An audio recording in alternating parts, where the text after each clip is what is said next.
one of the World Series.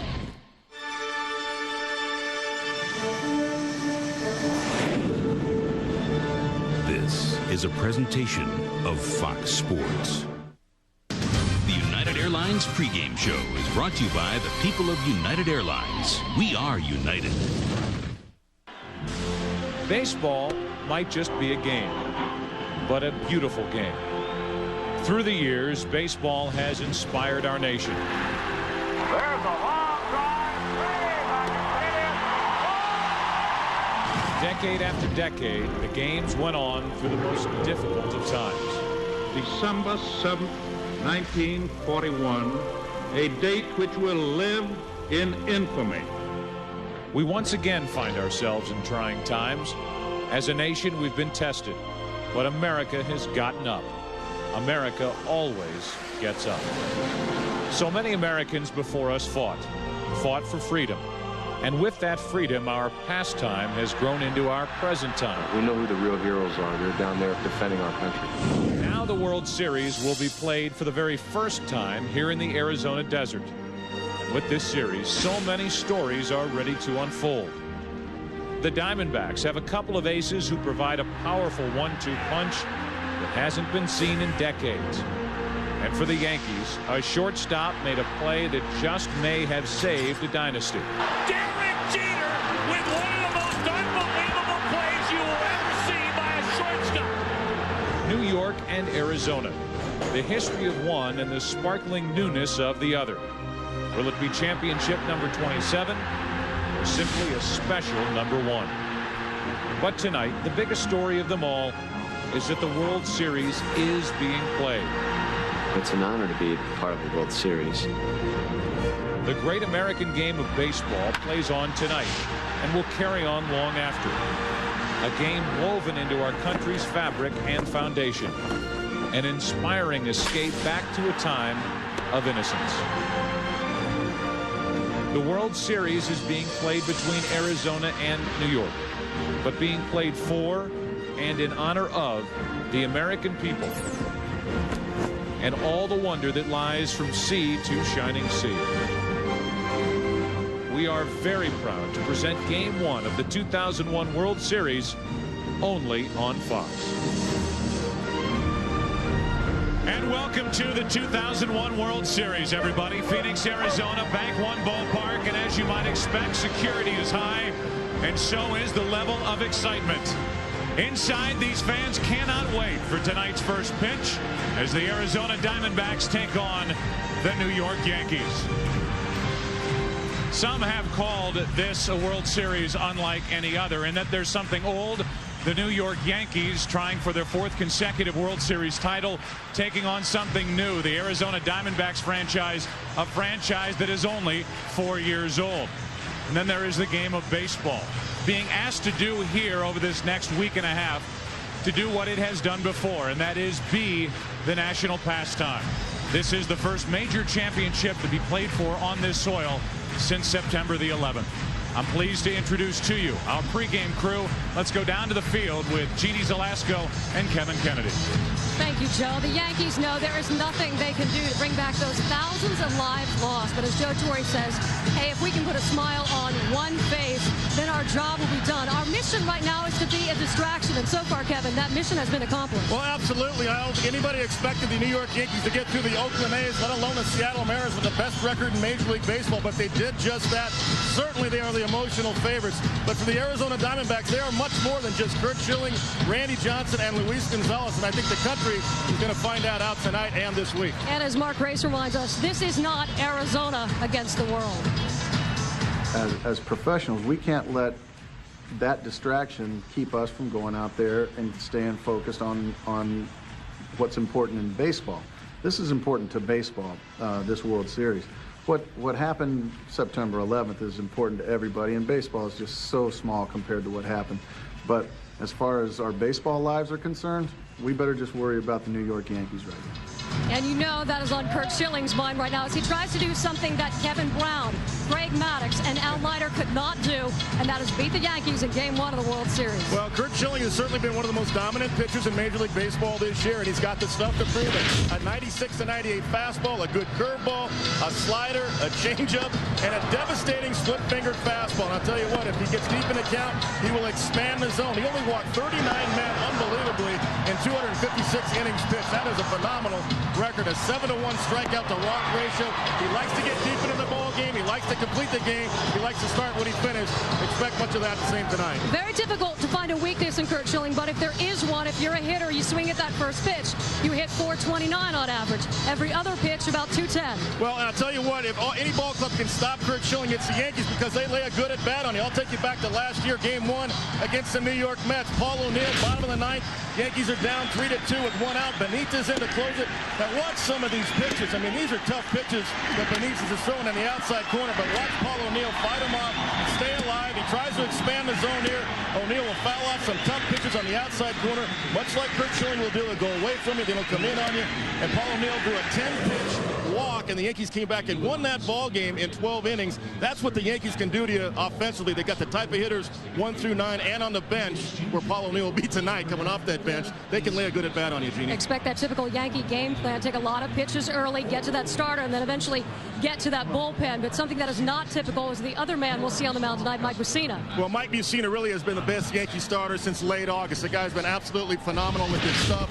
Again, a good fastball, 94 to 95 miles an hour, and he paints. He's got that good overhand curveball. He'll throw it sometimes 3/4 as well, and he'll throw the 2-seamer. He'll throw it a cutter. He's got everything. He's got the arsenal, and he doesn't have to go 9 innings because the Yankees have the best bullpen in the American League and maybe the best closer in all of baseball in Mariano Rivera. And if the Yankees have a lead going into the 8th inning, Joe Torre is not afraid to get Mussina out of there and bring Rivera in for a 6-out save. Of course, job number 1 is beat the Arizona Heat. And I'm not talking about Curt Schilling. I'm talking about the 94-degree game time temperatures. Matt Williams said, hey, I played in a World Series where it snowed Game 4 in Cleveland with the Marlins and the Tribe. So it'll be hot, but it'll be a dry heat and some high heat coming up next on Fox. Went down to the mountain, I was drinking some wine.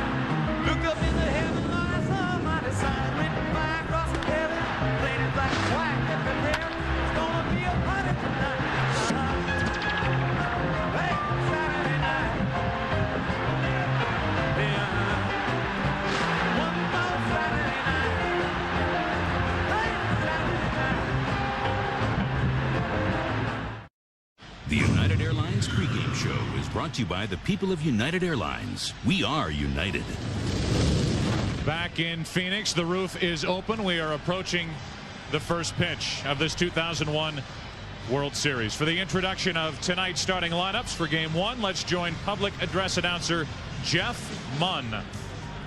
Ladies and gentlemen, the manager of the American League champion New York Yankees, number 6, Joe Torre.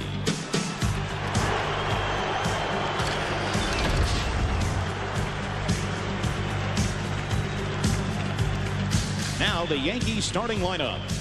Leading off in left field, number 11, Chuck Knobloch.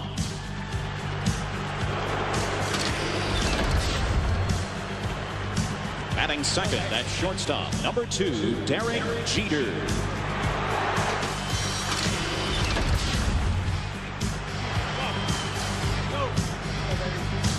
Batting third in right field, number 28, David Justice.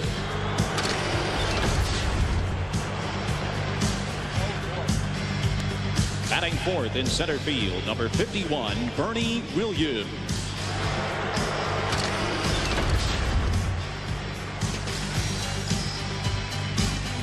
Batting fifth at first base, number 24, Tino Martinez.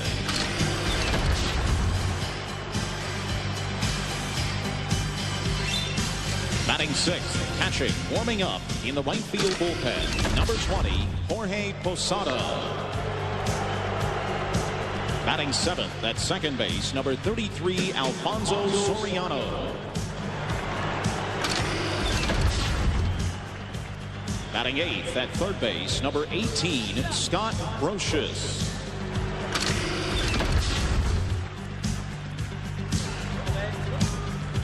Batting ninth, today's starting pitcher, warming up in the right field bullpen, number 35, Mike Mussina. Ladies and gentlemen, the American League champion New York Yankees.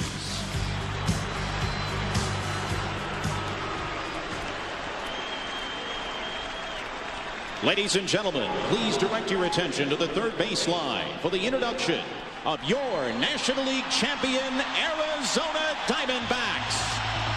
Beginning with the Diamondbacks non-starters, coaches, and support personnel.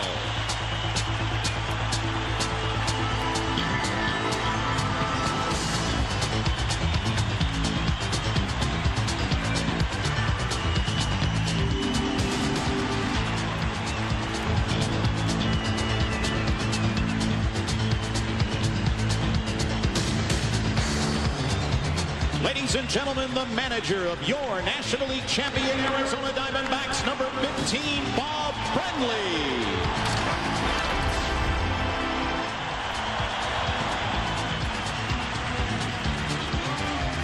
Now the Diamondbacks starting lineup.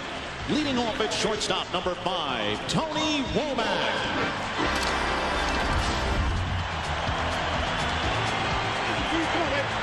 Batting second at second base, number 4, Craig Counsell.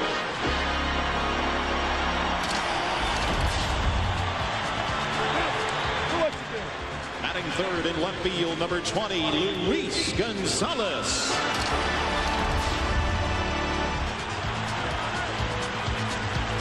Batting fourth in right field, number 16, Reggie Sanders.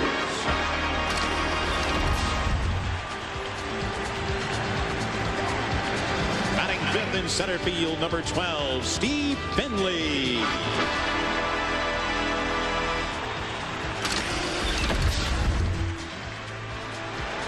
Batting sixth at third base, number 9, Matt Williams.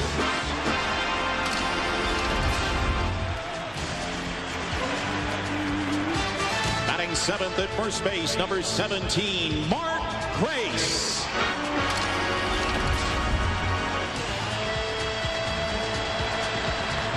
Batting eighth, catching, warming up in the left field bullpen, number 26, Damian Miller.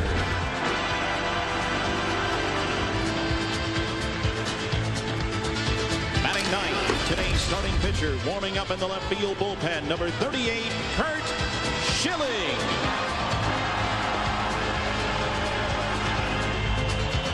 Ladies and gentlemen, your National League champion, Arizona Diamondbacks.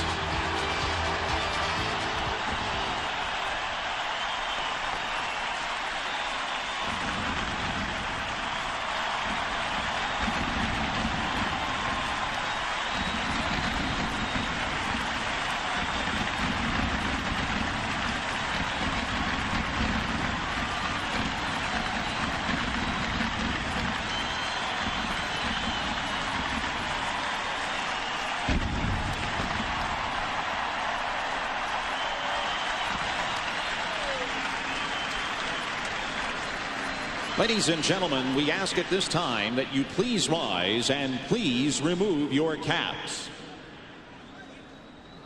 Here to present the colors, the Diamondbacks are pleased to welcome the Fort Huachuca Joint Military Honor Guard, the Phoenix Police Honor Guard, and the Phoenix Fire Department Honor Guard. Presenting the American flag in the outfield, please welcome members from Luke Air Force Base.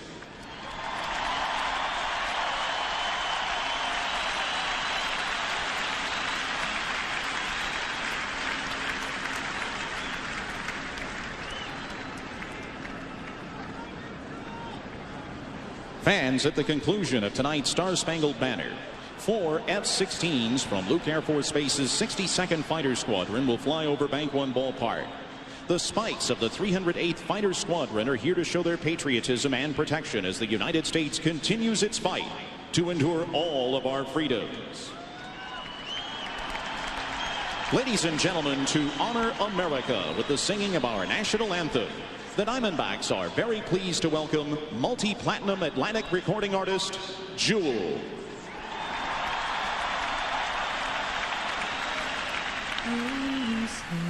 Can you see by the dawn's early light what so proud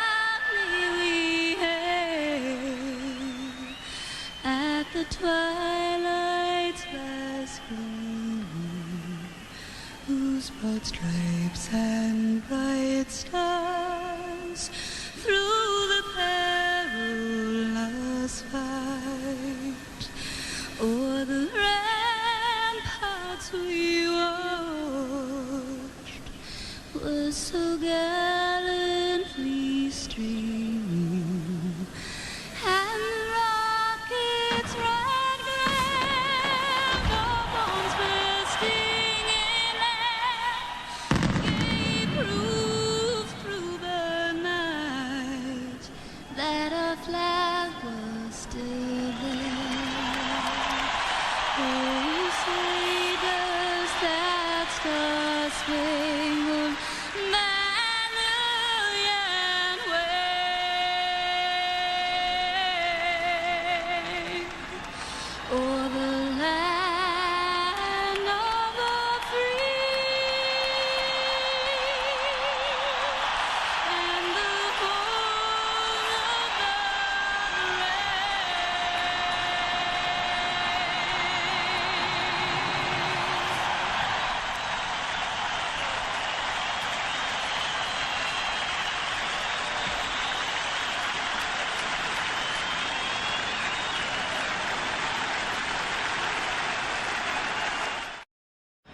The United Airlines pregame show is brought to you by the people of United Airlines. We are united.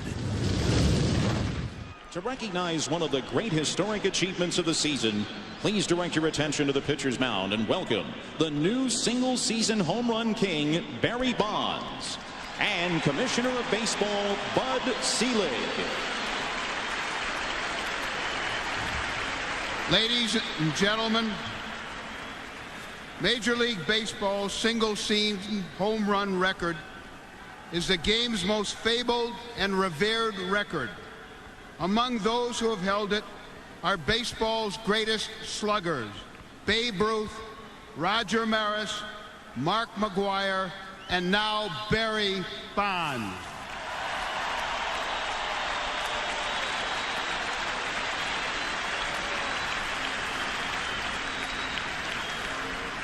Barry, on behalf of Major League Baseball, I congratulate you for breaking Mark McGwire's record and for raising the bar to 73 home runs.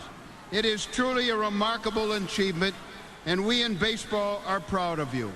You also set records for slugging percentage and walks, and had an all-around year that is comparable to any in the history of baseball. As a symbol of your great record and your great season, I am proud to present to you the Commissioner's Historic Achievement Award. You now join the previous winners of this award, Mark McGwire, Sammy Sosa, Cal Ripken Jr., and Tony Gwynn. Congratulations, Barry.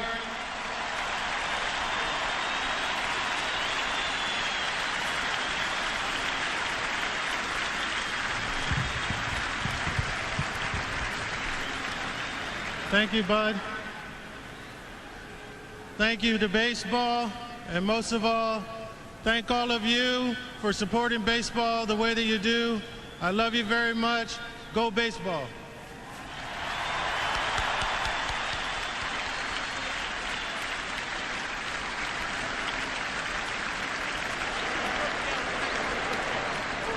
And now, the player who hit more home runs in one season than anyone in baseball history gets his turn on the mound. Throwing out tonight's ceremonial first pitch, Barry Bonds. Thank you, Commissioner, and thank you, Barry.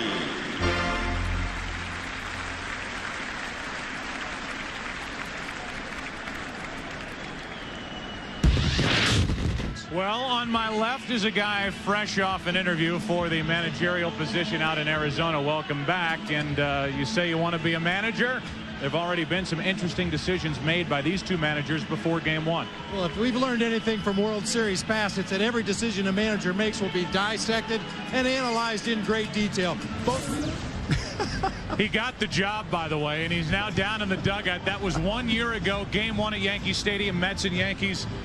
So you say you want to be a manager? Where are you going to be next year? I'm going to be right here, next to you. Yeah. Let's talk about the decisions that Bob Brenly had to make for this World Series. I would think some of the easier decisions, who's going to pitch games 1 and 2. He ends up going with Schilling and Johnson, no surprise. No brainers. Consider this. Over the last 6 postseasons, the remarkable run of the Yankees, they have lost 7 road games. But this year, it's totally different with Curt Schilling and Randy Johnson starting for the Diamondbacks.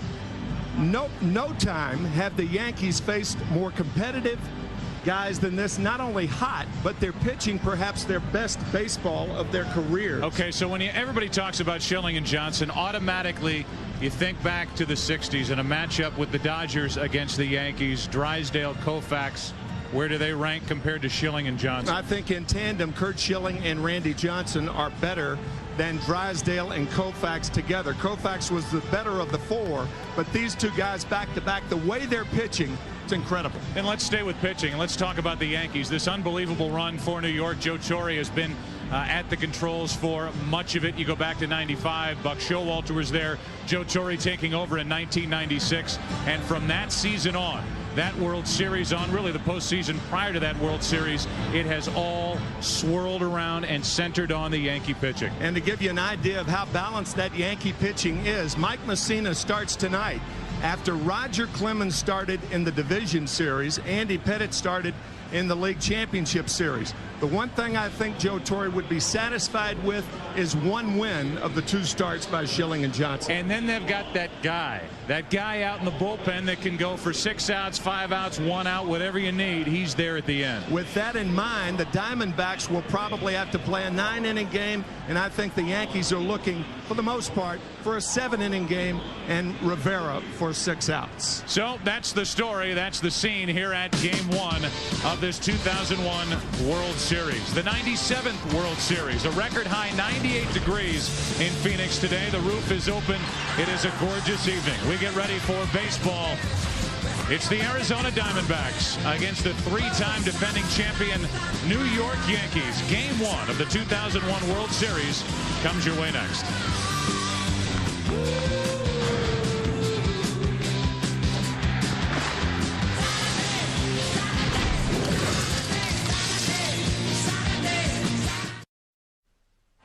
The World Series on Fox is presented by MasterCard. There are some things money can't buy. For everything else, there's MasterCard. Hey, let's play some baseball. It's the World Series, and these Diamondbacks and Yankees are tired of sitting around. They want to get after one another, and these fans are ready. Let's take a look at these 2 franchises and the differences therein. Franchise comparison between New York and Arizona. 99 seasons for the Yankees. This is the 4th for the Diamondbacks. Pennants 38-1. World Series titles, the Yankees wrapped up their 3rd in a row last year. Their 26th overall. And World Series game experience, the 223 includes experience by Mark Wohlers, who was deactivated prior to the series, replaced by Randy Choate, who has none. Meanwhile, you have 26 games on the other side, represented by 5 players on the Diamondbacks roster. A look at Jerry Colangelo, and now a look at the Diamondbacks, led by Schilling, taking the field.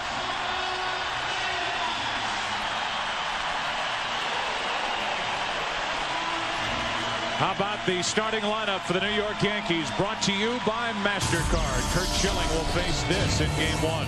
Chuck Knobloch leads off in left field with Derek Jeter batting second at short. David Justice hitting third in right field. That was the big Joe Torre decision. It's Justice, not O'Neill. Bernie Williams cleans up. Tino Martinez at first. Jorge Posada, the catcher. Soriano at second base. Scott Brocious is at third base, and Mike Mussina pitching and batting ninth. Since '96, that 9-1 World Series road record. And here's a guy who has been almost unhittable this postseason. He has given up only 2 earned runs in 27 innings. 3 complete games. Power, power, power. Home runs, yes. Men on, no. He allowed 37 home runs this year, but 31 were solo shots. And that's how he gets the job done, with shoulder-high heat and shoe-high splitters. And now the defense behind him, the best in the National League during the regular season, committing only 84 errors as a group. Gonzalez, Finley, and Reggie Sanders in the outfield with Matt Williams, Tony Womack, Craig Counsell, the NLCS MVP, Mark Grace at first base, and Damian Miller, one of the most underrated catchers in the game of baseball, receiving Curt Schilling. There's a look at Craig Counsell, Notre Dame product. There's a look at Damian Miller. He is invaluable to this staff, anchored by Schilling and Randy Johnson. This broadcast also available in Spanish by utilizing the SAP button on your television. Joe Torre has made no secret.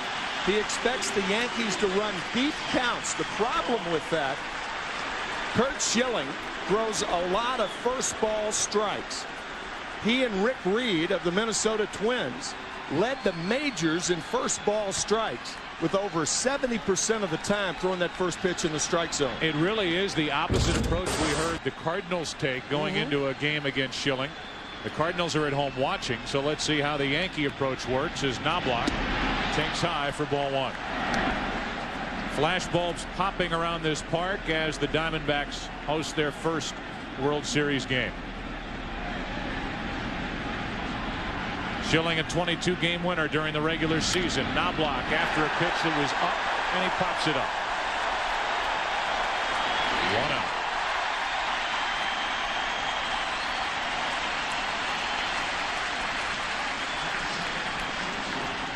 Shoulder high fastball. That's the one pitch the Yankees have to lay off of. It's understandable to go for that splitter with 2 strikes. But that shoulder high fastball, Curt Schilling has gotten a lot of outs this year on that pitch.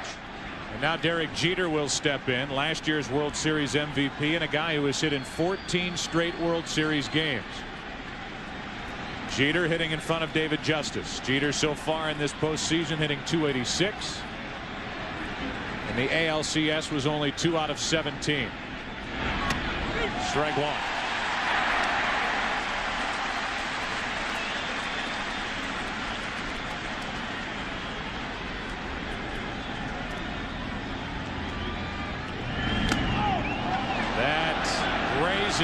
Jeter on the hands or wrist, and Jeter will go down to first base, hit by the pitch.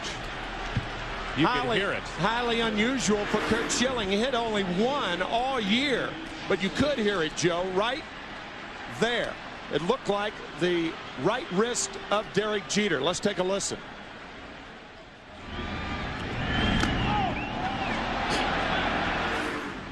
So off the right wrist of Jeter into the glove of Damian Miller, and the Yankees have their first base runner as David Justice stands in.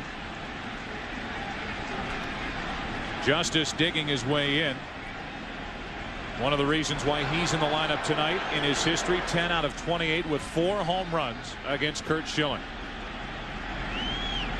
1 on, 1 out. And a breaking ball for a strike. It's a different Curt Schilling now. Paul O'Neill saying, I guess I should have taken my at-bats a little more seriously earlier in my career. Since this start was dependent on those at-bats, he's hitting only .211 against Schilling with no home runs in his big league career. Here's an 0-1. 0-2.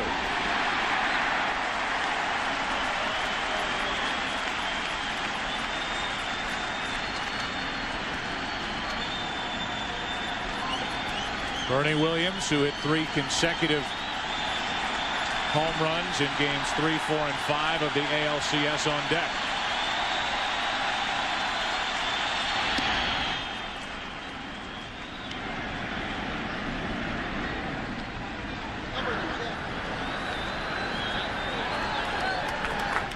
You can see at the top of your screen the Fox box. Runner at first. No score, top of the first, 1 out, 1 ball, 2 strikes. That missed the outside corner. 82 miles per hour on that splitter from Curt Schilling.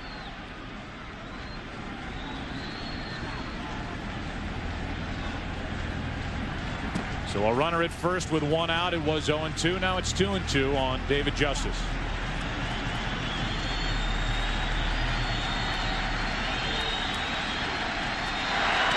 First throw over, and Jeter stole 27 bases during the regular season. None so far in this postseason back easily.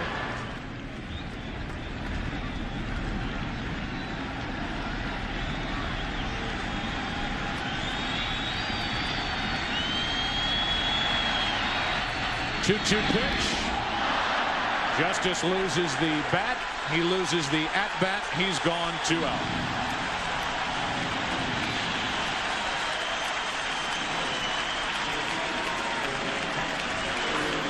We told you about the shoulder-high fastballs. This is the shoe-high splitter to get David Justice.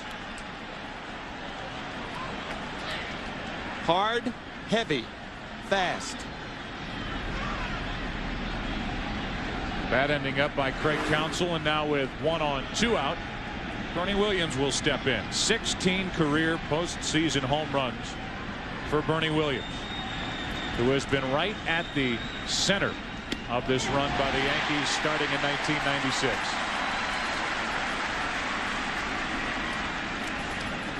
Curt Schilling's father died in 1988. His father, Cliff, dying of a heart attack 13 years ago. That's off the hand, slicing down the left field line. It's a fair ball. Bernie Williams didn't run out of the box. Jeter's running, and he'll score on a 2-out RBI double by Bernie Williams. He had no idea where that ball was. Jeter did, and it's 1-0 New York.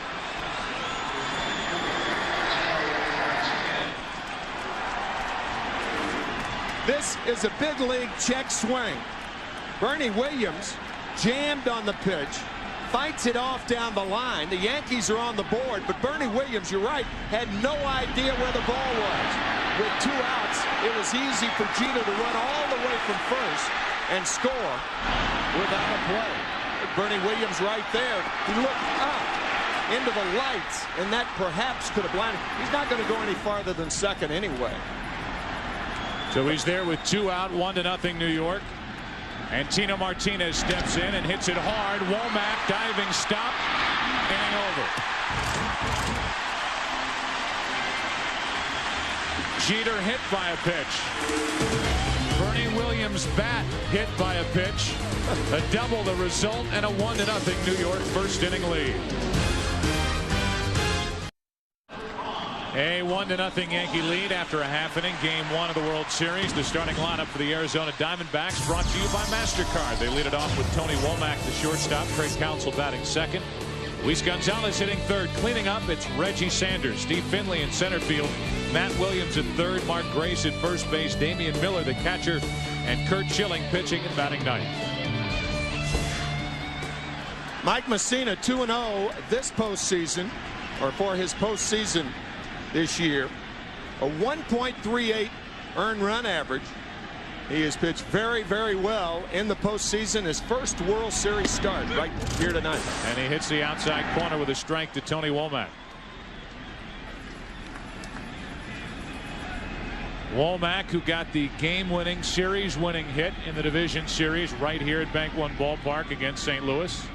In Game 5, takes it up and away. 1 ball, 1 strike. .266 hitter during the regular season. 3 homers, 30 RBIs. Messina, who pitched that all-important turn your series around Game 3 in the division series out in Oakland, is ahead on the count here. 1 ball, 2 strikes. Down 2 games to nothing. That division series went back to Oakland. And Messina with Jeter and Posada combined on a 1-0 win. Posada the home run, Jeter the defensive play as Womack stays up there 1-2. If there was a game that reminded people of the Yankee mystique, that was it. Remarkable play by Derek Jeter, ranging from behind the pitcher's mound. A little toss to Posada to get Jeremy Giambi, who tried to score from first. A home run by Posada. And a brilliant job by Messina. Here's another 1-2 pitch to Womack leading off. Down the left field line, slicing foul.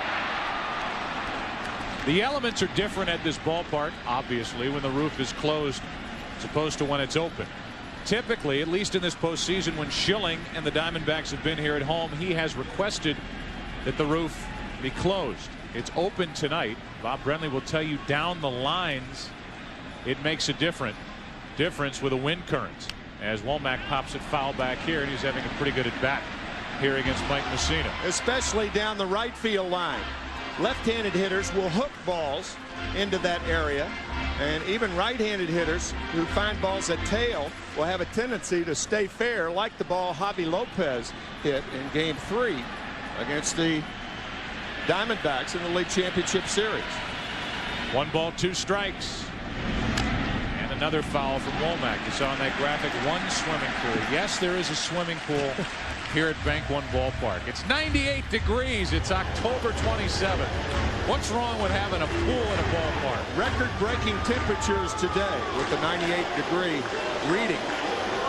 Messina, meanwhile, wants Womack to put the ball in play in the air, not on the ground. Another 1-2 pitch. And a swing and a miss. Play completed by Posada, 1 away. You know, we have not told the people what the Yankee defense looks like yet. Here's how it looks. Knobloch in left, Williams in center, David Justice in right. No surprises anywhere else. Brocious, Jeter, Soriano, Martinez, Jorge Posada doing the catching. Mike Messina on the mound. Here's Craig Counsell. Scored the World Series winning run in Game 7 back in 1997 for Florida against the Cleveland Indians. Hit .381 in the NLCS, was the MVP, and that was on top of hitting that huge Game 3 Division Series home run in St. Louis.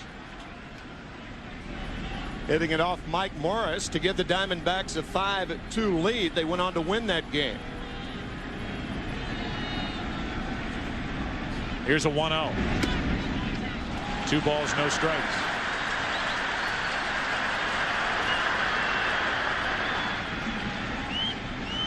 A 1-0 New York lead. Jeter was hit by a pitch, scored with 2 outs on a double down the left field line by Bernie Williams. That's a strike. It's 2-1. Tonight, FoxSports.com will give you the chance to instantly first guess against these World Series managers. If the situation presents itself, you'll see a message at the bottom of the screen to vote whether you agree or disagree with a manager's decision. So go ahead and log on to FoxSports.com now so you won't miss the opportunity as Counsell gets into one to right. NLCS MVP, and he ties it here in the first inning of Game 1.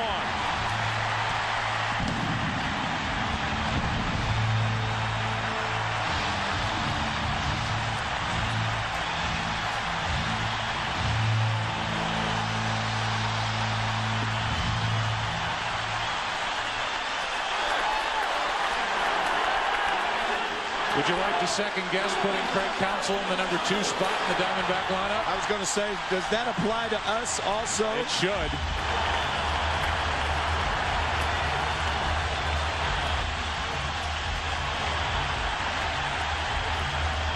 This crowd wants a curtain call, and they get it. His teammates call him Rudy. And Rudy has just tied Game 1 of the 2001 World Series with a first-inning home run. Here's Luis Gonzalez. He went around, strike 1. His batting stance, you can see that high stance. It's been compared to a chimney sweep who's missed a spot. Homers to tie it here in the bottom of the first inning. 0-2 on Gonzalez.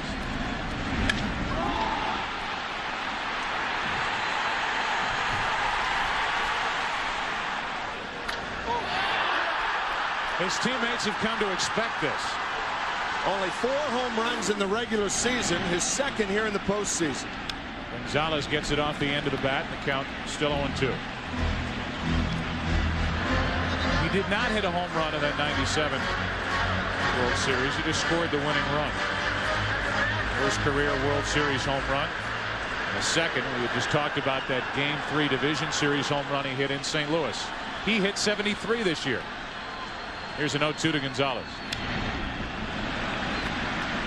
His first inning, these three Diamondback hitters have had pretty good at bats against Mike Messina, battling after falling behind early in the count. They're a feisty team with 2 strikes on them. Only the Colorado Rockies struck out fewer as a team, fewer times as a team than the Diamondbacks. Here's another 0-2 pitch from Messina. 2 out. So a home run in between 2 strikeouts, as Gonzalez, who is hitting only .237 this postseason, comes up empty.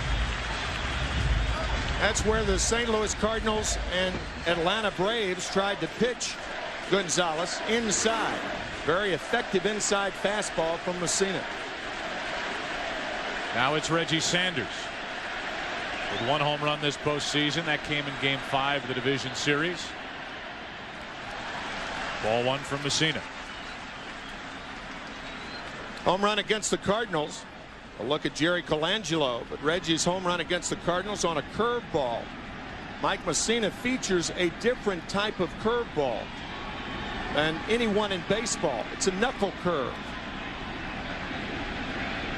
Here's a 1-0.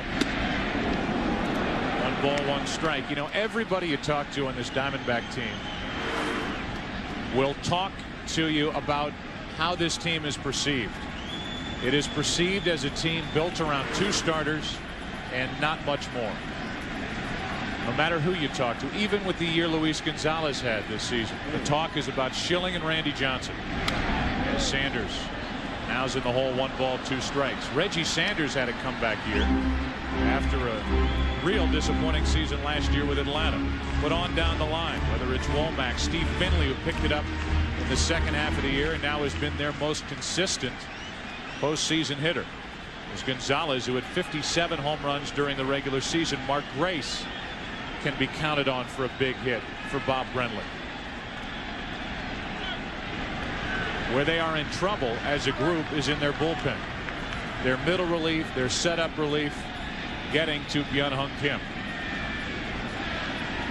1 ball, 2 strikes, 2-2.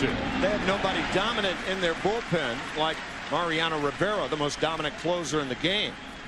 Ramiro Mendoza, the right-hander, excellent for the Yankees, as is Mike Stanton. On the Arizona side, they lost Brett Prinz, a power right-hander in their bullpen, as well as Matt Manti, their former closer, early in the year, as Sanders reaches out and gets a base hit to right. A 2-out single. What a job of hitting by Reggie Sanders. Watch the rear end. The pitch is in a perfect location. Check it out right here. Rear end out. Base hit to right center field. And with 2 outs, I would suspect Sanders will be off and running the first 3 or 4 pitches if he has an opportunity. That's why you put the speed in front of the left-handed batters. The catcher has a tougher time throwing with left-handed batters up than right-handers. It'll be up to the combination of Messina and Posada. Messina very good at keeping runners close at first base. In fact, this season, opponents stole only 9 bases in 22 attempts against Mike Messina. Meanwhile, there are the numbers for Reggie Sanders.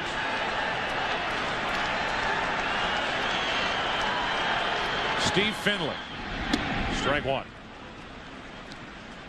Steve in his second World Series, a part of the 1998 San Diego Padres. Coming here to Arizona after that season. Had a dismal first half of the year, picked it up in the second half, and as I mentioned, a .364 average this postseason. May remember that World Series. San Diego Padres had the lead in that game. Tony Gwynn with a home run, but a grand slam home run by Tino Martinez against Mark Langston put the Yankees ahead, and they swept the Padres.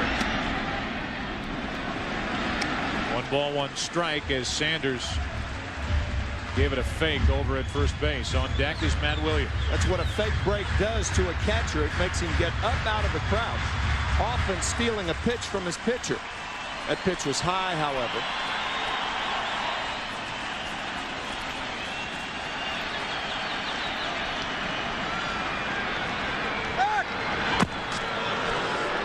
Mike Mussina, who made his name with the Baltimore Orioles, became a free agent at the end of last season. And it was like a college recruiting a high school athlete, with the Yankees trying to convince Mussina that a move to the Yankees and a move to the New York area would be okay. From Montoursville, Pennsylvania. As Finley hits one hard, but Tino Martinez off the bag to get it. The theme music from Rudy. Rudy with one out here in the first inning. Hits the home run to tie it. Second inning now, 1-1. The World Series on Fox, presented by MasterCard, is brought to you by MasterCard. There are some things money can't buy. For everything else, there's MasterCard. By the people of United Airlines, we are united. And by Chevy Trucks, the most dependable, longest-lasting trucks on the road. First pitch is a ball down and into Jorge Posada, with Alfonso Soriano and Scott Brocious to follow. Anybody gets on. The pitcher, Mike Mussina, has the opportunity to hit here in this National League city, Phoenix, Arizona. That's on the outside corner. 1 ball, 1 strike. Posada, a .277 hitter during the regular season. We showed you a .344 average during this postseason. 1-1 game, second inning. 2 balls and a strike. Talked about it in the first inning. Curt Schilling's wife, Shonda, sitting next to an empty seat. And the reason for that is that Curt has left a seat for his father in whatever park he pitches since his father died in 1988. That is the seat for Cliff Schilling, left by Curt and his wife Shonda. Out on the mound, it's Curt Schilling, and the 2-2 pitch is high and tight. 3 balls, 2 strikes.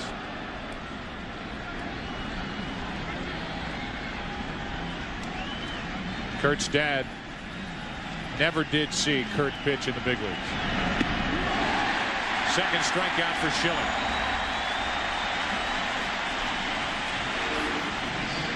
A wicked toppling splitter gets Posada. Posada leading the Yankees in strikeouts with 132. That is rare for a switch hitter, because he rarely has to bail out against a pitcher. So Curt Schilling was in the minor leagues with the Baltimore Orioles in 1988. Came up later that season. Early that calendar year, his father, Cliff, had passed away.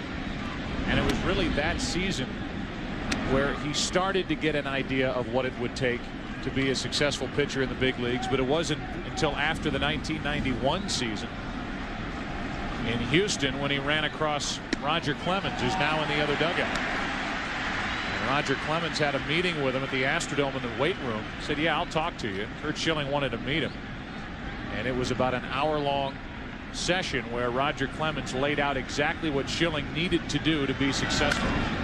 Soriano grounds it foul, and the count goes to 1-2. Roger telling Curt that if you want it, you have to go get it. Your off-season workouts have to be more strenuous. Nobody works any harder during the offseason than Roger Clemens. Almost a football mentality, and Schilling has adopted that.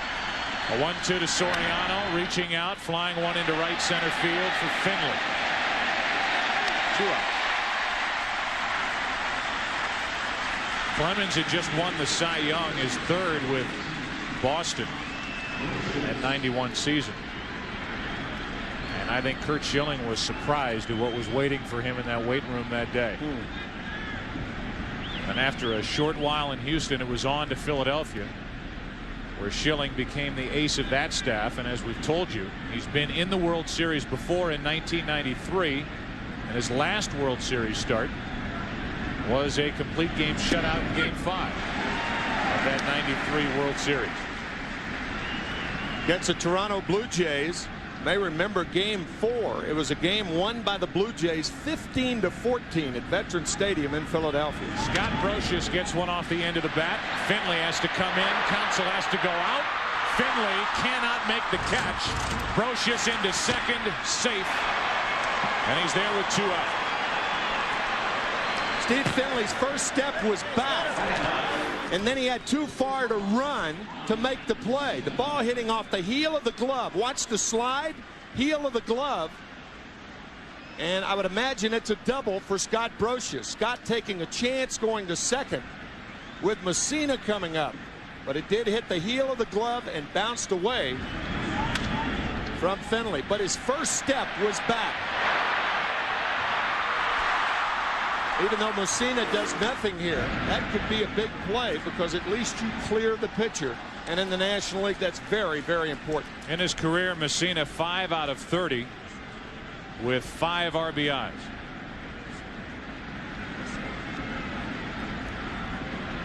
Runner at second, 2 out. No balls, 1 strike. And Messina has at least been up there ready to swing the bat. It's 0-2. I don't know that he was in on the hitters meeting as to how to face Curt Schilling, waiting for pitches. He was ready to swing when he woke up this morning. 1 ball, 2 strikes.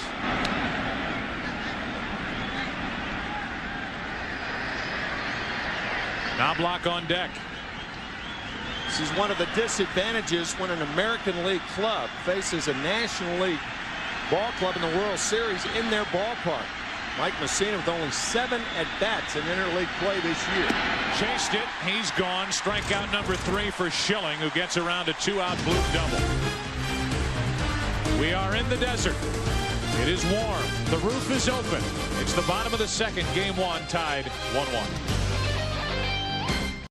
The World Series on Fox, presented by MasterCard, is brought to you by Nextel. Nextel, how business gets done. By Dell, enterprise systems that's easy to build, easy to own, easy as Dell. And by Warner Brothers' new motion picture, Ocean's 11, in theaters everywhere starting Friday, December 7th. Bottom of the second inning here in Arizona. It's Matt Williams, Mark Grace, Damian Miller. Anybody gets on Curt Schilling against Mike Messina, who had a 25-pitch first inning.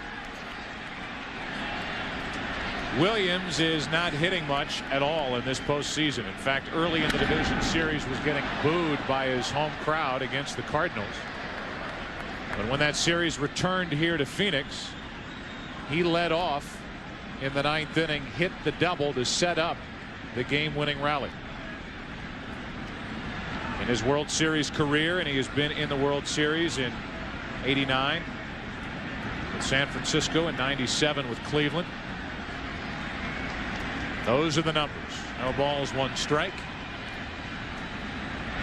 Breaking ball, and Williams' knees buckled. 0-2. We talked about that curveball with Mike Messina. It's really a misnomer. Calls it a knuckle curve, and it does have that downward action, but he holds the ball with his fingertips.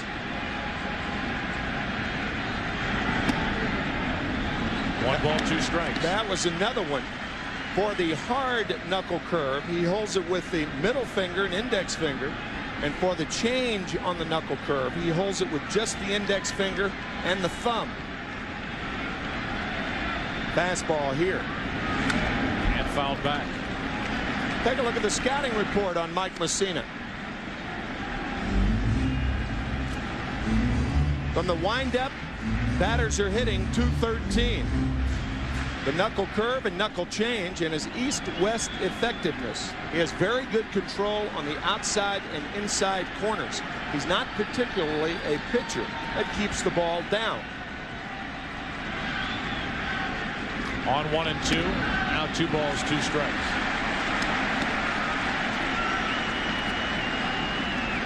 Mark Grace on deck. Came up in 1988 with the Cubs. Played there through last year. A veteran, one of many on this Arizona team. 2 balls, 2 strikes. Williams. Terrible swing, 1 out. Bob Brenly, Mark Grace's new manager, has this to say about his veteran first baseman. There are high maintenance players, there's low maintenance players, and then there's no maintenance players. And Mark Grace is a no maintenance player. He shows up at the ballpark ready to play every day. He never gets caught by surprise by anything that comes up during the course of a ball game. He's always in the right place at the right time. He's the guy you love to see come up to the plate with 2 outs and a couple guys in scoring position, because you know he'll find a way to get him home. Or he could hit a sinking line drive to a rookie second baseman, almost handcuff him, and become the second out of the second inning. It was a knuckle curveball, and Soriano, in jumping for the ball, realized in midair that he didn't have to jump for the ball. Check this out. Ball hit very hard, and Soriano jumps up and catches it chest high. So with 2 out, here's Damian Miller. There's a late swing and strike 1. Damian Miller hit .271 during the regular season. The postseason hitting only .219.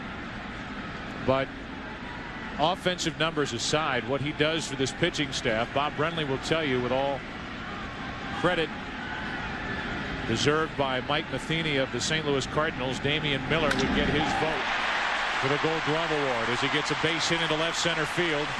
1 on, 2 out.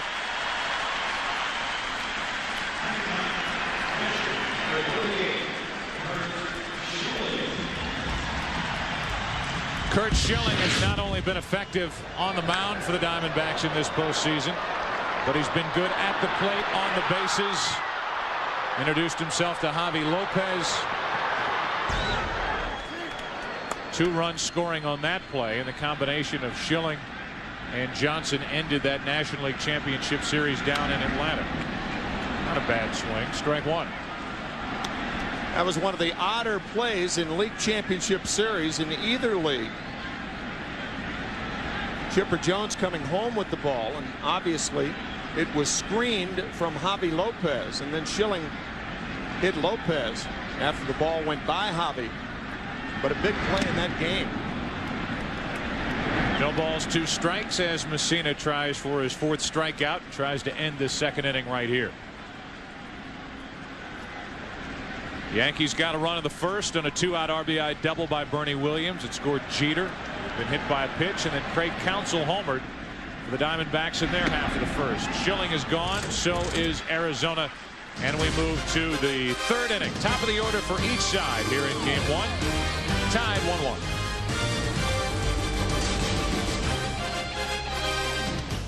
The World Series on Fox, presented by MasterCard, is brought to you by MasterCard. There are some things money can't buy. For everything else, there's MasterCard. By the people of United Airlines, we are united.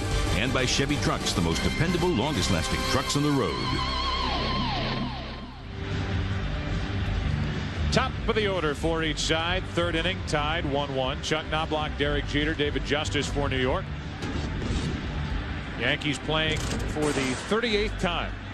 World Series. The Diamondbacks, their first year in 1998, won the Western Division in 1999. 2000 they finished in 3rd place, 12 games behind San Francisco, and this year a record of 92-70, 2 games better than San Francisco.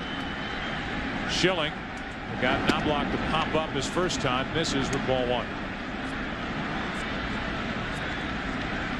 Knobloch has been involved in 13 different playoff series between his time with Minnesota and the Yankees, and his team has never lost one of those playoff series. That is one of the more remarkable things. In 1991 with the Minnesota Twins, of course, that was before the league divisional series, and then 3 straight years with the Yankees, 98, 9, and 2000.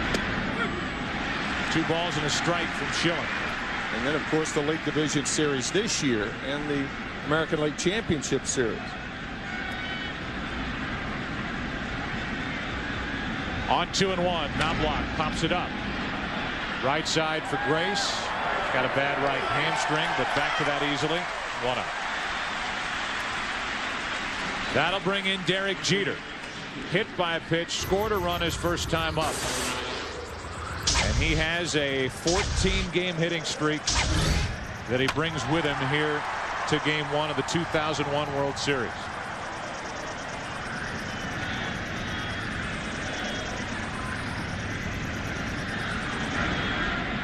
So Jeter bats with 1 out, nobody on. 89 hits in his postseason career, and he has reached base now in 64 of 72 postseason games played. And you can look at one statistic after another about this Yankee team and basically the same core group. And when you look at it, a couple of sentences to sum up what they've done since 1996, it is remarkable. And we've been sitting in the booth for a lot of that action. But when you look back on it, it has been an amazing run for this team. Remarkable how they have spread the success around also. Hard hit right at Womack. 2 out. They have had 9 different MVPs since 1996 for League Championship Series and World Series. 9. Let's talk football for a moment. Tomorrow, Fox NFL Sunday begins with America's #1 pregame show as JB, Terry, Howie, and Chris get you ready for kickoff. Then Ricky Williams and the Saints look to gain ground on Kurt Warner and the first-place Rams in an NFC Western Division showdown. Michael Strahan and the Giants take on Stephen Davis and the Redskins in an NFC East battle. Or other regional action. Coverage begins at noon Eastern, 9 a.m. Pacific on Fox. Strike one as Justice thought he had held up. Instead of gliding to the ball, David Justice with that leg kick, he thought that was called on the swing. Home plate umpire Steve Ripley called it on the pitch. Say that again. 9 different MVPs of these different series for this group. 7 are still with the club.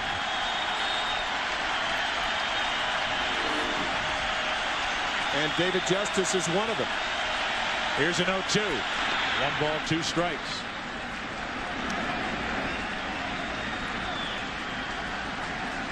Justice, the MVP of last year's American League Championship Series. 2 out, nobody on. 1 ball, 2 strikes. See a lot of umpires ducking when Curt Schilling's on the mound. And they put a lot of trust and a lot of faith in Damian Miller, who is sitting in front of him. You could see home plate umpire Steve Ripley going behind Miller and using the catcher as the guard.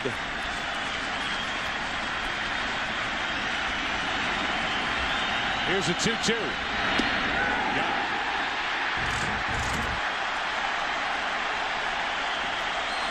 Strikeout number 4 for Curt Schilling. Bottom of the 3rd, still tied 1-1. Mike Messina back to the hill. Top of the order now for Arizona after the Yankees won in order. Womack, Counsell, and Gonzalez. Womack struck out his first time up. Messina struck out 4 and allowed 1 run on 3 hits. Strike 1.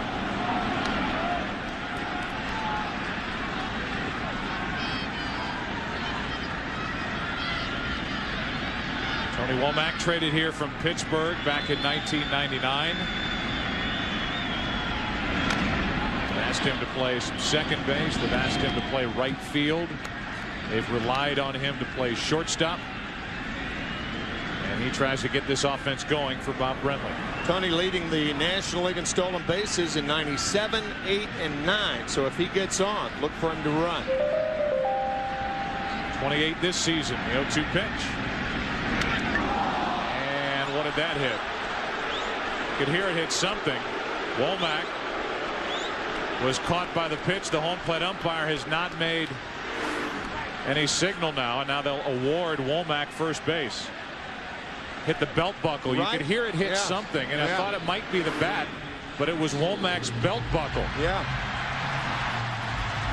Let's listen. It sounded like wood. Mel Stottlemyre, the pitching coach for the Yankees, and Don Zimmer thought that Tony Womack had swung the bat. Obviously, if he swings, goes through the ball, and it hits it, it's a strike. Did it go around? No. He was trying to get out of the way of the ball, it appeared to me. With 2 strikes, Womack hit by the pitch. Now we'll see if he does run as Craig Counsell stands in. Here you've got Counsell at the plate, a guy who homered his first time up, swinging the bat so well.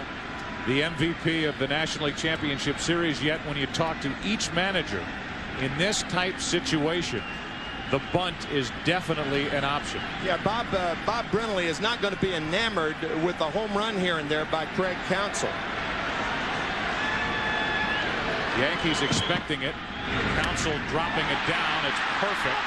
Now can Messina get to the base? He got it. 1 out.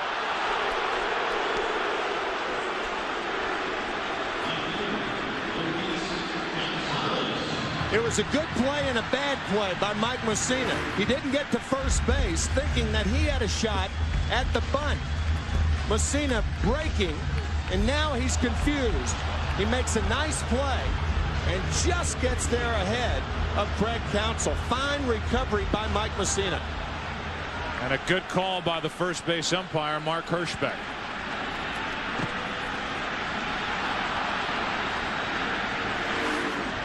So a hit batsman, the sacrifice bunt, runner in scoring position for Luis Gonzalez. Strike 1. The numbers in this postseason, especially the production numbers, just a fraction of what this player provided Arizona during the regular season. 57 home runs, 142 runs batted in. Runner at second, 1 out. Strike 2. Take a look at the career averages through the 2000 season. He averaged per season a .284 average. Averaged 16 home runs. Averaged 78 RBIs. Compared to this year, 57 and 142 runs batted in. Off the charts. 100 extra base hits this year for Gonzalez. But set up here at 0-2.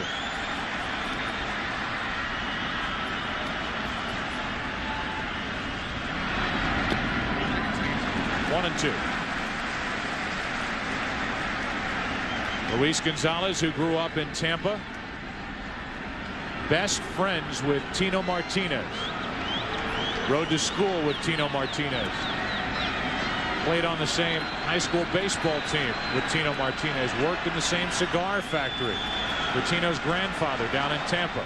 Here they are in the World Series. 1-2 pitch. And deep to right. Diamondbacks take the lead.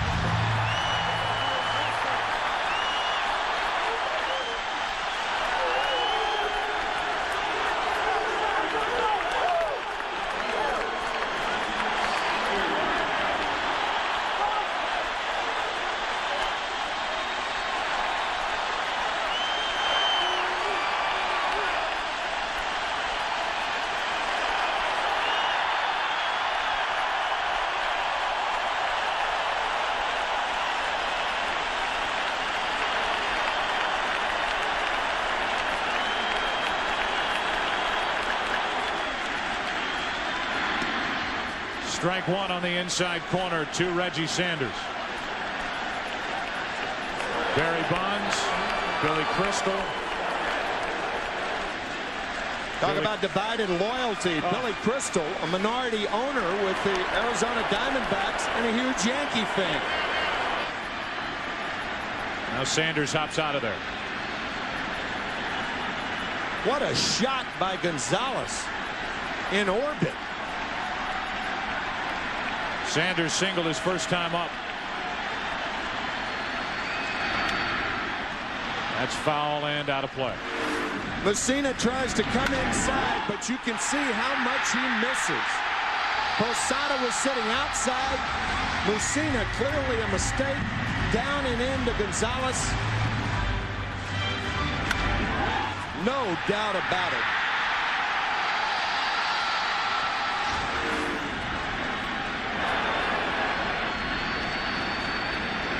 Now Reggie Sanders set up at 0-2. If that were the 7th inning, Mike Messina would have walked Luis Gonzalez intentionally. But in the 3rd inning, you don't do that. Sanders 2 for 2.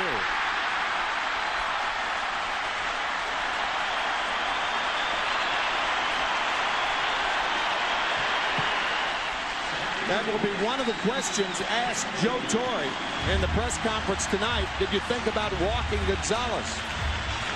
But Reggie Sanders has been prolific with the bat this year.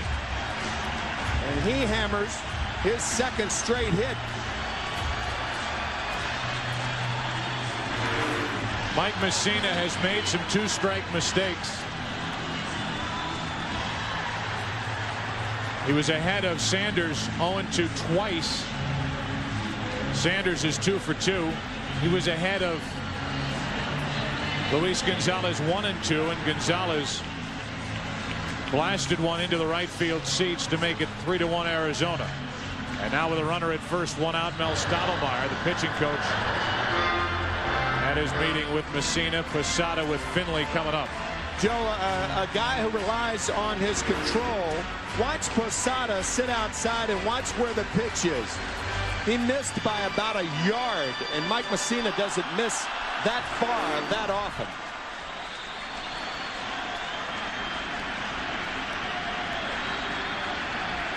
The infield really shortened up for the Yankees, looking for the double play ball. Sanders at first, and Finley takes ball 1.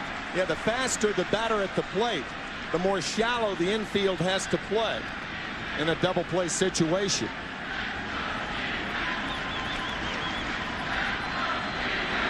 Finley grounded out to first. Back in the first. 3-1 Diamondbacks, 3rd inning.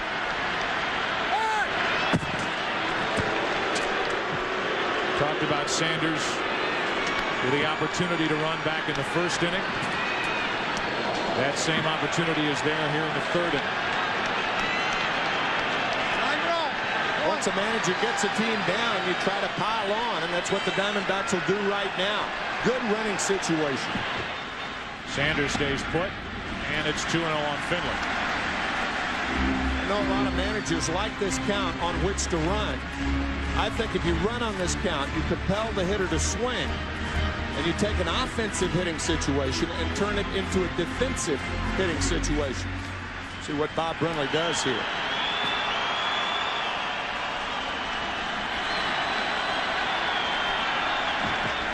Not running, and Finley hits it to deep right center field.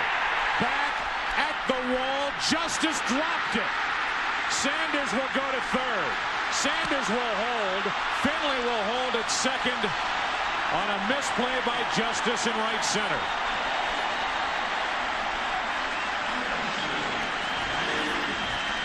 David Justice, a left-handed thrower, booted it. That should be an error on Justice.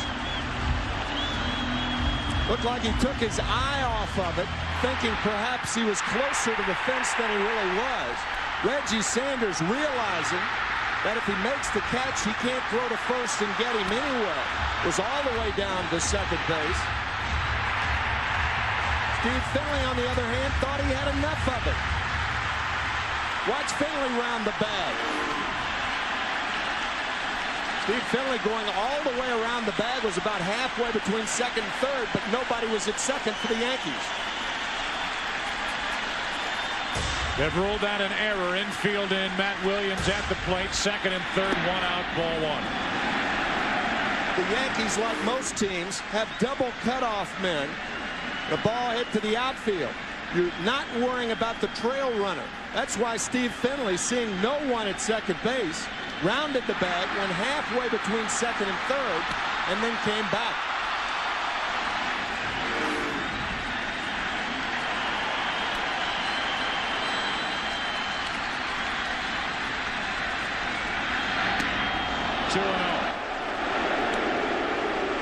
The Yankees, unlike any other team, sometimes have 3 cutoff men. Yeah, like in the Derek Jeter play in Oakland in the 7th inning to get Giambi. Matt Williams, 2 RBIs this postseason.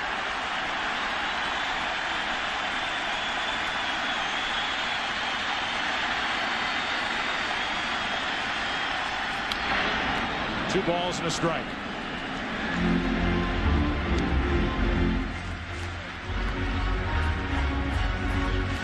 The Yankees realizing that they are already too far behind Curt Schilling.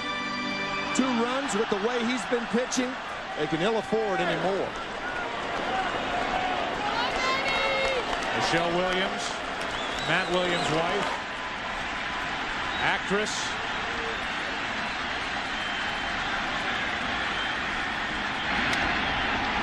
Down toward the end of the bat, shallow right center. Williams makes the catch. Sanders coming to the plate, cut off. Safe over at third, and it's 4-1 Arizona.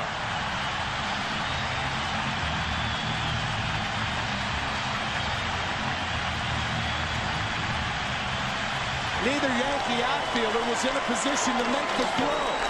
Bernie Williams one-handed the ball. That ball had enough hang time for Williams to get in front of it and get in the proper throwing position. But watch David Justice. Over near the ball, Bernie Williams one-hands it, and now the throw home. Not nearly in time. Tino Martinez tries to cut it off to get Steve Finley. That also was late. The reason Finley is running, he's looking and checking Reggie Sanders. He sees him go, and now he goes to third, quite willing to trade an out for a run if the ball is cut off. But a very poor throw by Bernie Williams. Now with a runner at third, 2 out, the Yankees will intentionally pass Mark Grace, who lined out his first time, and pitch to Damian Miller. Miller on deck, Curt Schilling in the hole.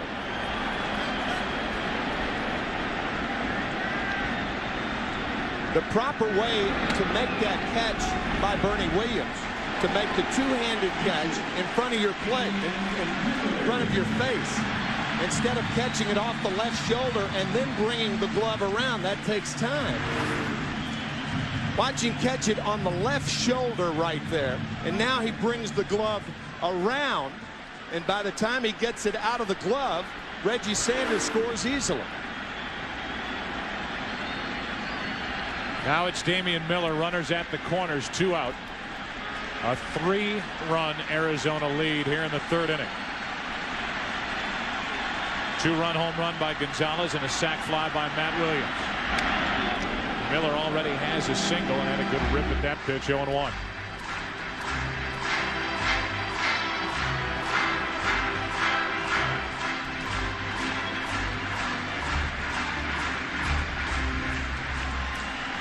A lineup for Bob Brenly, short on World Series experience, but certainly long on playing experience. The 2nd oldest team in the big leagues. Second only to Seattle, as Damian Miller falls behind 0-2, whether it's Matt Williams, Mark Grace, Steve Finley, Sanders, Gonzalez, up and down this lineup. It is an old team.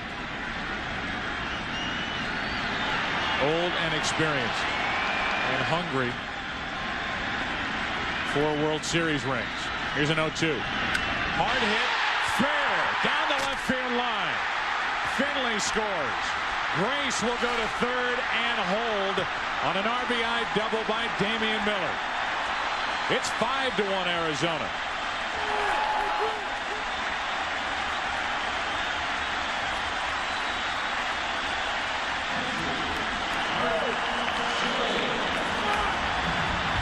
Messina tried to drop down on Damian Miller. Damian staying right in there, and the breaking ball hung inside. Another mistake by Messina. An inside breaking ball hammered down the third base line, just fair. Called fair by Ed Rapuano. Now it's Schilling with runners at second and third, 2 out. Trying to drop one down for a hit. Strike 1. Just over the corner of the bag, says Ed Rapuano. Very, very close. 2 outs in the inning. Runners on at second and third. Squirts away, but not far enough. Posada, a good job to keep it close. 1 ball, 1 strike. Did this ball go over any part of the bag on its way down the left field line? According to Ed Rapuano, it caught the corner. From that angle, it looked like a fair ball. Second and third, 2 out. Schilling. 2 balls and a strike. Tell you another thing, Joe. Chris Spire, the third base coach, would have sent Mark Grace had he not been suffering from that pulled hamstring. With the pitcher up and 2 outs, you always take a chance of sending that runner, but not with his hamstring problem. 2 balls, 2 strikes.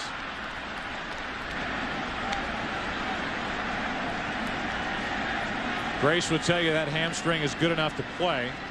And he says, I'll just have to take the stolen base out of my approach. He's at third. Miller's at second. 2 out.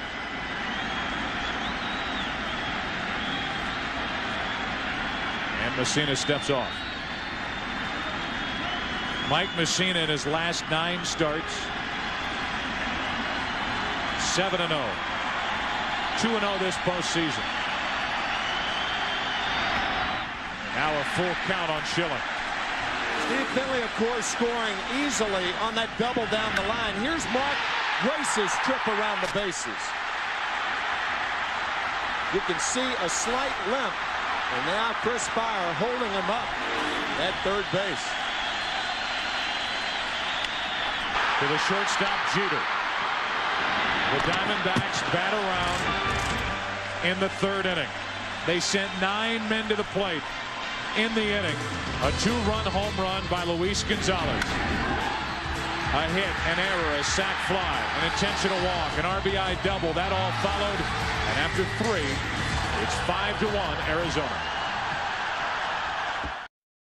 The World Series on Fox is presented by MasterCard. MasterCard, there are some things money can't buy. For everything else, there's MasterCard. Fox Monday, don't miss 2 of the most eagerly anticipated premieres of the year. From Emmy Award-winning David E. Kelley, it's the season premieres of Boston Public and Ally McBeal. It all starts Monday at 8 Eastern, 7 Central, right here on Fox. We move to the 4th inning of Game 1, and Curt Schilling has a 5-1 lead. 5 runs on 6 hits for Arizona, coming off a 4-run 3rd inning. 2 of the 4 runs were earned. An error by David Justice in right opened the inning up a bit. Now Bernie Williams with an RBI double, his first time up down the left field line, falls behind 0-1.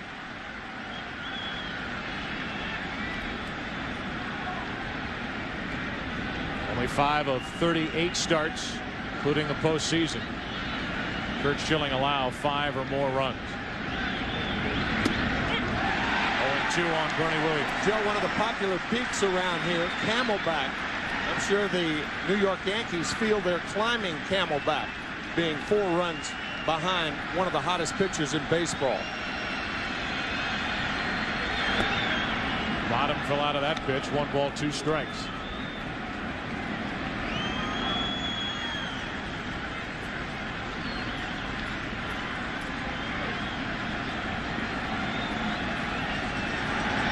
Curt Schilling, 3 complete game victories this postseason, and tonight 5 strikeouts with a 5-1 4th inning lead.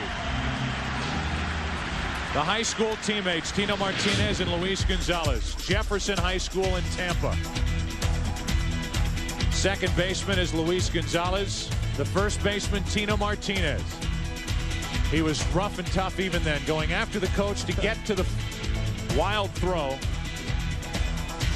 Their coach, Pop Cuesta, who is still the coach at Jefferson High School these days. How proud he must be.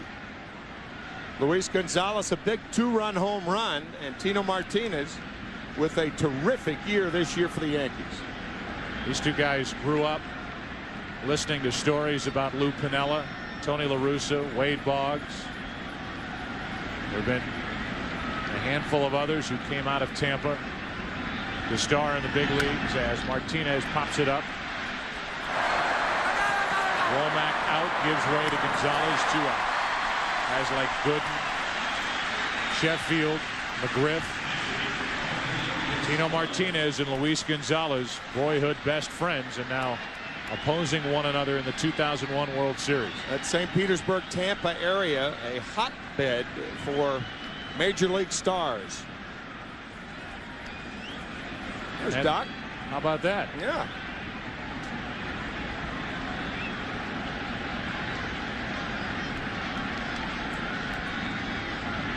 Posada takes the ball up and away. Doc Gooden now an employee for the New York Yankees, working in their minor league system, getting a taste of the executive's life. And got a taste of the World Series life, as you saw that big ring on his left hand. Also threw a no-hitter for these Yankees after all those years with the Mets, and that still have never had a no-hitter thrown in their franchise history, as Randy Choate gets loose for the Yankees in their bullpen. 2 balls and a strike on Posada. Yeah, I don't think anybody energized the city of New York any more than Doc Gooden did in 1985, when as a 20-year-old he won the Cy Young Award with a 24-4 record.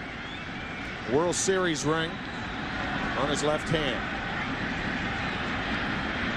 And a friend who's evidently watching and has his cell number.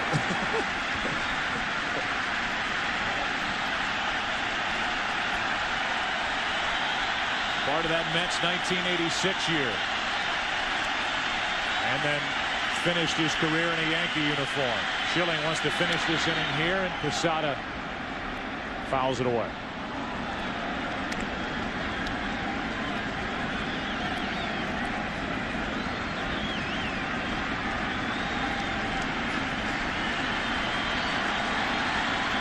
Posada struck out his first time. Grounds to second and past Counsell into right center field for a 2-out hit. So Posada's on, and the inning will continue for Alfonso Soriano. Good piece of hitting by Jorge Posada. One of the adages about hitting is see the ball before you stride, and Posada did a good job of waiting on that splitter, and the ground ball going under the glove of Craig Counsell. Now the Yankees ask for something out of their rookie Alfonso Soriano.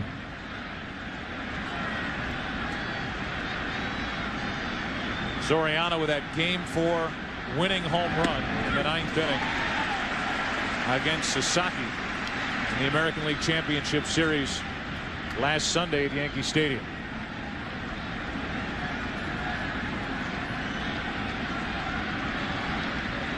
The 23-year-old rookie has put together a phenomenal first full season in the big leagues, as he's in the hole 0-2.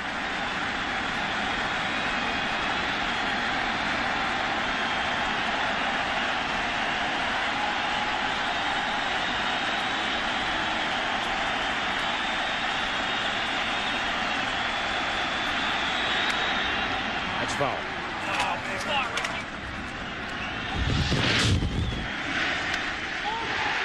Soriano, the home run in Game 4, 9th inning into right center field.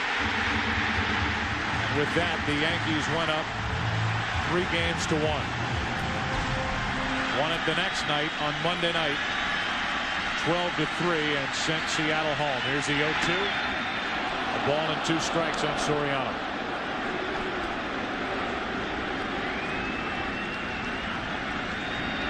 When he hit that home run, he became the first rookie in Major League history to hit so-called walk-off home run in postseason history. If you're Curt Schilling right now, you don't give him a strike at which to swing. Soriano swings, Soriano misses, and that's 6 strikeouts for Curt Schilling. Bottom of the 4th, Diamondbacks bat. They lead it 5-1. Well, Mike Messina is finished for the night after pitching 3 innings here in Game 1, and Randy Choate will throw his first pitches in World Series play, his 3rd career postseason game. He was not active and available to Joe Torre in the division series or the ALCS.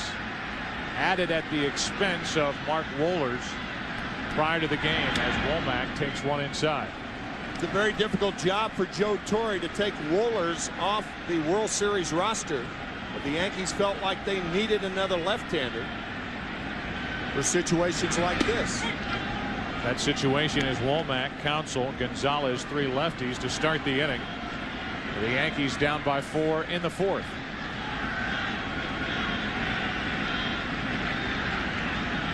Breaking ball bunted in the air. Posada puts it away, 1 out. We came in talking about this pitching matchup. Curt Schilling against Mike Mussina. And look at how Mussina had pitched of late. Last 11 starts, 8-1 record with a 1.32 ERA. And opponents hitting only 172 against him, and that includes his 2 postseason starts this year. That's who is matched up against Curt Schilling. Schilling has allowed 1 run on 3 hits, struck out 6. And Schilling has a 5-1 4th inning lead. Breaking ball is a strike to Craig Counsell, who homered his first time up. Then dropped down a good bunt in that 4-run 3rd inning. Andy Pettitte will get the ball tomorrow in game 2 and face Randy Johnson. 1 ball, 1 strike to Craig Counsell, who with his team down 1-0 in the 1st inning did that to tie the game. Baseball's a funny game. The home run in the 1st inning, and that's all the Diamondbacks get. And then the sacrifice by Counsell that opened things up for 4 runs in the 3rd inning. That's on the inside corner, 1-2. Joe Garagiola Jr., who is the general manager of this Arizona Diamondback team, was actually coached as a freshman at Notre Dame on the freshman baseball team by John Counsell, Craig's dad.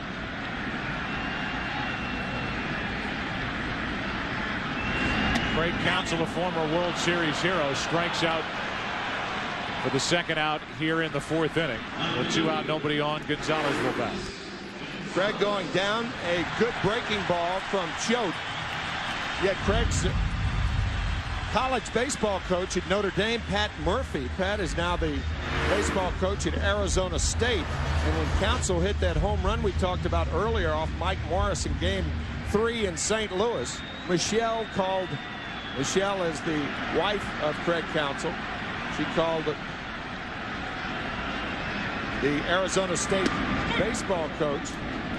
Said, "Did you see that?" He said, "I sure did." How many people in the state said, "Did you see that?" Did you see that? A lot. No balls, 1 strike on Luis Gonzalez, who hit a "Did you see that?" back in the 3rd inning. A no doubter up into the right field seats to make it 3-1.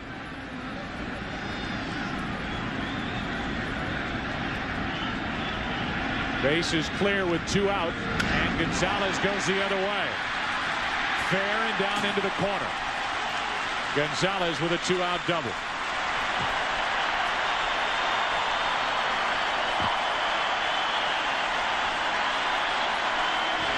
What's impressive about this at bat is that the at bat before it, Gonzalez went deep down the right field line, and now he peppers the left field line with a double. With that double, it brings in our Nissan game summary. We're at the bottom of the 4th inning. Mussina knocked out after 3 innings. Schilling faced 16, struck out 6. Gonzalez and Counsell have each homered for Arizona. The team winning game 1 in World Series history has won that series 59% of the time, as Reggie Sanders with a lefty Finley on deck will get the intentional walk.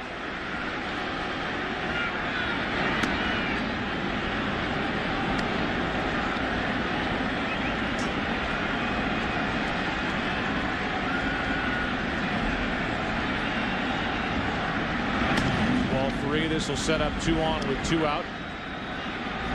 It's the 2nd intentional walk handed out to Arizona tonight by New York. Think about how the Diamondbacks scored. Tony Womack was hit with a pitch and then sacrificed to second base. And then the two-run homer by Luis Gonzalez. And then after a hit by Reggie Sanders, an error on David Justice in right field. So uncharacteristically, the Yankees with mistakes in that third inning. There is Finley, who hit that ball that Justice couldn't come up with in right center.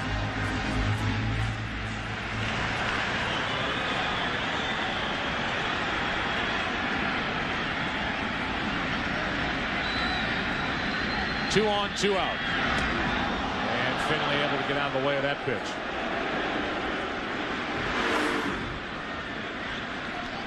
Breaking ball that backs up and almost hits Steve Finley.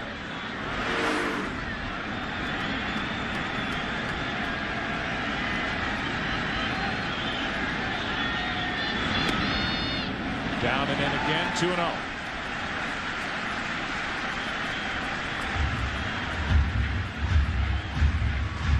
So Randy Choate is on the mound for the Yankees, relieving Mike Messina, who was finished after 3, the 9th career postseason start for Messina. In the first 8, he never went less than 6 innings. Here's a 2-0. Base hit right field. Here comes Gonzalez. The throw by Justice into third. Safe there, and it's 6-1 Diamondbacks.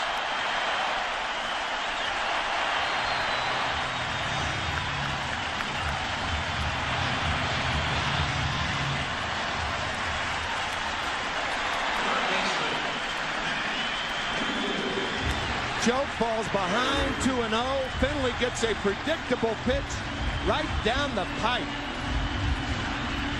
Hit hard to right field. And the Diamondbacks increase their lead. In a tighter game, Joe Torre, when he takes the ball from a starter, will typically hand the baseball to Mike Stanton, Ramiro Mendoza, or Mariano Rivera. And while long and setup relief is a question mark for the Diamondbacks in this series, this middle relief is almost transparent for the Yankees. A strike on the outside corner to Matt Williams. Instead of being able to keep relatively close games close, this is where the opposition does its damage against pitchers like Choate, Watasic, Wohlers in the last series, who was inactive for this one. In favor of Randy Choate, Matt Williams grounds to third. It's off the glove of Brocious. Sanders scores. Over to third is Finley. And it's 7-1 Diamondbacks.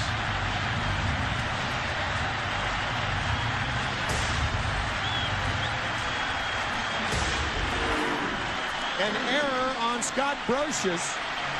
The ball off the fingertips. I think the error given right here, because Matt Williams is not a fast runner. Obviously, that's taken into account. Second error of the game for the Yankees. So sloppy play and mistakes is added to the Diamondback lead. Now it's Mark Gray, second and third, 2 out, a ball low and away.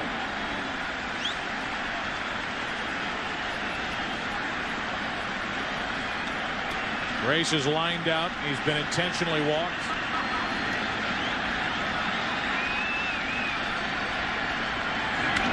Well hit into right center field.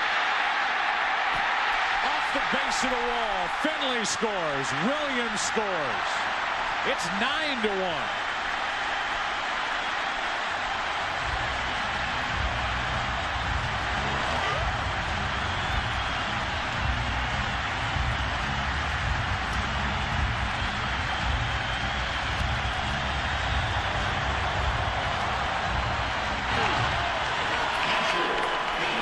Diamondback hitters probably saying to themselves, let's give them something to talk about. And they have thus far.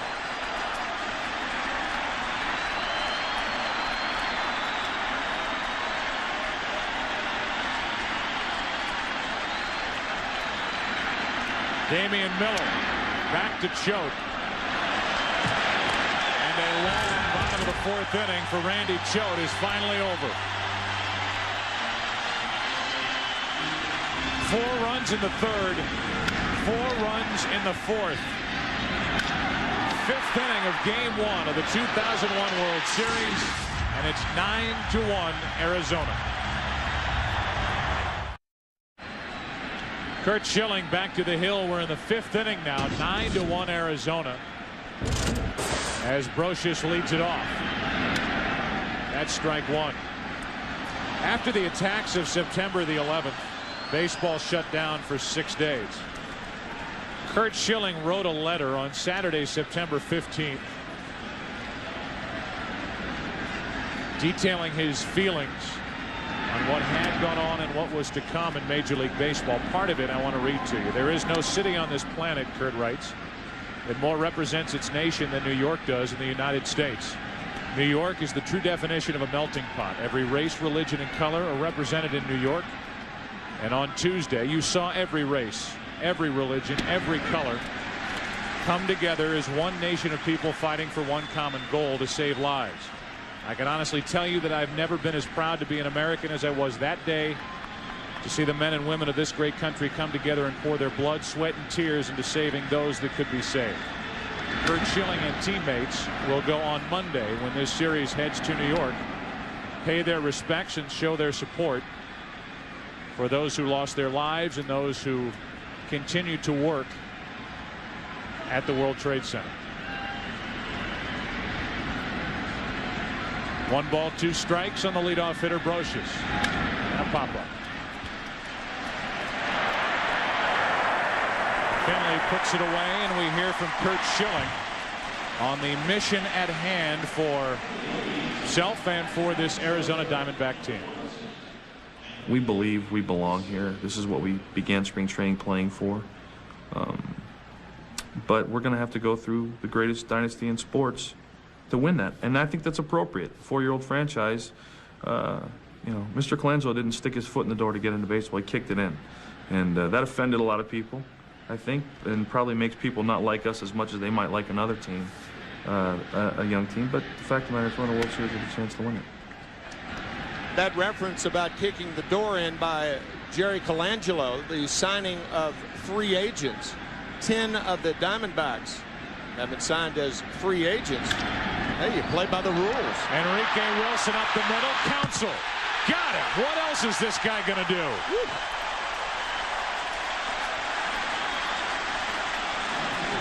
Hits home runs, bunts, and makes this kind of play to get Wilson. I'm not sure Enrique Wilson stepped on the bag. Fine play by Counsell.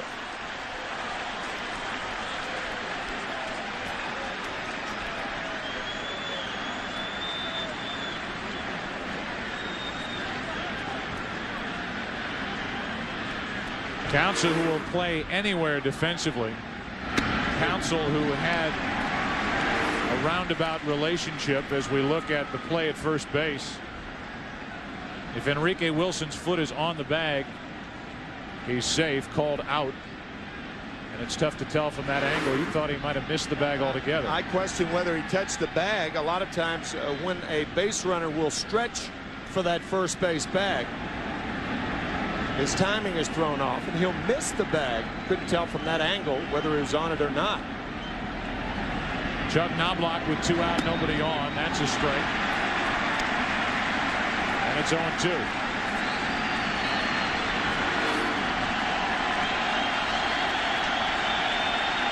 Yeah, he came up short of the bag. The toe may have touched it, but that's not the normal way you go into first base. Here's an 0-2 pitch. Knobloch fights it off.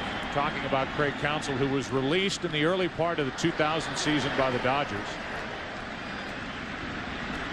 Talked to Joe Garagiola Jr., the general manager here, and their plan was for Counsell to go to AAA, play everywhere, play every day, and work his way back to the big leagues. And while Counsell's a guy who has scored a World Series winning run, as Knobloch checks his swing,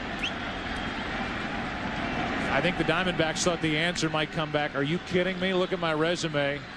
I've been in the big leagues. I've done the minor league thing. Forget it. He's jumped at the chance, went down there, worked his way back to the big leagues. And now with what he's done in this postseason may have worked his way into a longer term contract than just the year-to-year he's been going with. Here's a 1-2 to Knobloch. Left side for Womack. Kurt Schilling doing his thing. Craig Counsell doing his thing. Gonzalez in this game doing his thing. The Yankees not doing their thing. Bottom of the fifth, 9-1 Arizona. The World Series on Fox, presented by MasterCard. Brought to you by NASDAQ. By Nissan. Nissan introduces the totally new V6 Ultima, the cure for the common car. And by Miller High Life. Welcome back to Phoenix, Arizona. Bottom of the fifth inning, and the third pitcher of the night for the Yankees is Sterling Hitchcock. Picked up by the Yankees in midstream. Hitchcock's first game this year was on July 3rd when he was a member of the San Diego Padres. Signed originally with the Yankees, back with them. Kurt Schilling first up, takes the ball. Kurt Schilling, who has such a genuine love for the history of this game, named his son Gehrig after all the work that he and his wife have done for a Lou Gehrig's Disease Foundation. A guy who understands how this game was played years ago, and those who put on these uniforms before him. Certainly not the Arizona Diamondback uniform, but an understanding of the Yankee history. Although people thought that when he named his son Gehrig, it meant that he was a Yankee fan growing up. He was not. He was a Pirates fan. As he fouls one off the mask of Posada to even the count, 2 balls, 2 strikes. Traded to the Diamondbacks in midseason last year from the Philadelphia Phillies, a team with whom he spent 9 years.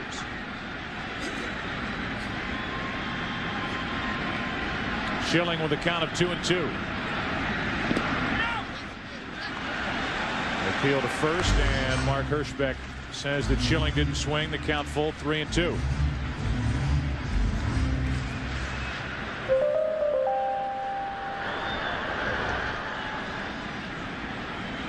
Kurt Schilling, who graduated from Shadow Mountain High School here in Phoenix back in 1985, was brought back here with that trade that Tim talked about. He strikes out here to start the bottom of the fifth inning. Yankee Stadium has Monument Park. Here at Bank One Ballpark, they have a pool, and here is our MasterCard fan cam. Dire Straits, Twisting by the Pool. You're gonna look so cute. Sunglasses, bathing suit. Be the baby. Yes, that was Rick Riley in the pool out beyond the wall in right center. Tony Womack with 1 out, nobody on, takes a strike over the outside corner.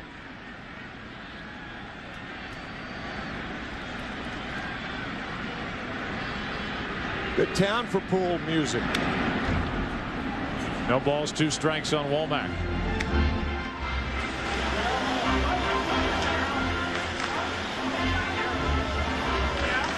Guests using the pool must follow ballpark guidelines, which includes no swimming within 1/2 hour after eating a hot dog. Still 0-2 on Womack. And Sterling Hitchcock draws the ire of these fans as he flips the bat back toward Tony Womack. Much ado about nothing. He turned around and just kind of flipped it. He had no idea Tony was as close as he was. Somewhere Roger Clemens is smiling. No balls, 2 strikes. 1-2. On deck is Counsell. There's that man again.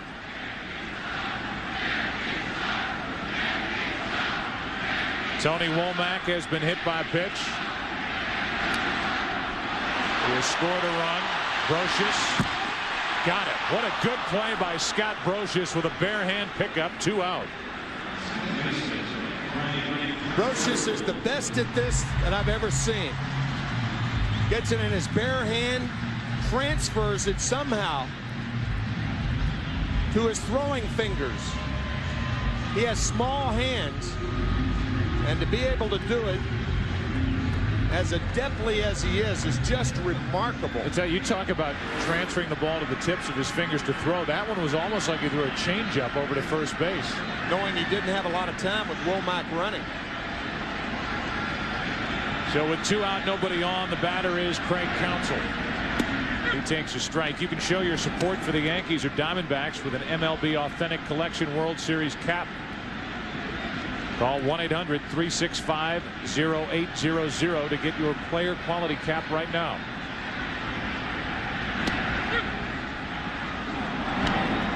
I heard that line about Craig Counsell the other day, that he holds the bat like a chimney sweep who missed a spot.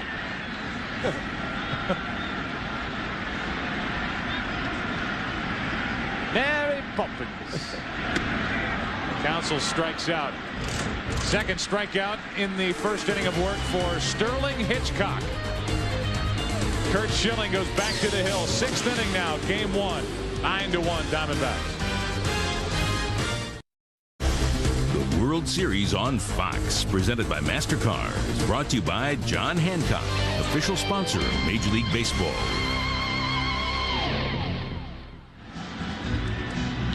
As we get ready for the 6th inning, tonight's in-game box score brought to you by John Hancock. Chuck Knobloch 0 for 3 at the top of this lineup. Jeter hit by a pitch, and Bernie Williams a 2-out RBI double in the first inning. Otherwise, Schilling has been in control as the 6th inning rolls in. Here's Derek Jeter, and there's a strike. Joe, I think Bob Brenly's got to be thinking about taking Curt Schilling out of this game right now. He's thrown 70 pitches. He's got an 8-run lead. I know you don't have a good bullpen. Just a shattered bat picked up by Grace. The ball the bat ends up stuck in the ground off to the side of the mound, and Jeter is 0 for 2. Boy, that is a jam job right there. Sawed off right above the hands.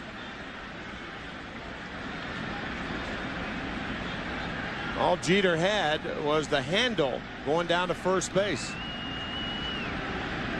I'm sure it's running through Bob's mind right now because, again, if the Diamondbacks are down 2-1 on Wednesday, then Schilling would be the pitcher again. Justice hits it deep for foul. And that would be with only 3 days rest. Once again, Derek Jeter, that bat sticking in the ground. Yeah, I agree with you. If you're thin in the middle, that's one thing. It's a 9-1 game here in the 6th inning. This inning they determine what Bob Brenly does, facing the 2, 3, 4 hitters for the Yankees. But Bob Brenly was visited by both Curt Schilling and Randy Johnson during the off time. And they came to him and said, look, you've done a good job protecting us all year, keeping our pitch counts down, leaving a lot in our tanks.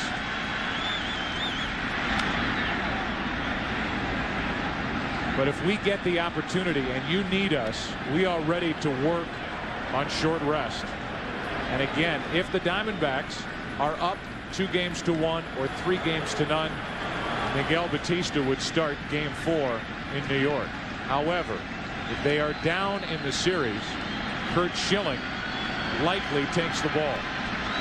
And if that's the case in a 9-1 game, as he is getting up toward 80 pitches, it's time to at least start thinking about taking him out of the game. I think you're right. I think the key is this inning. If he can get through this inning unscathed, perhaps the Diamondbacks and Bob Brenly will have someone throwing in the bullpen. His 76th pitch of the night. 1 ball, 2 strikes on Justice.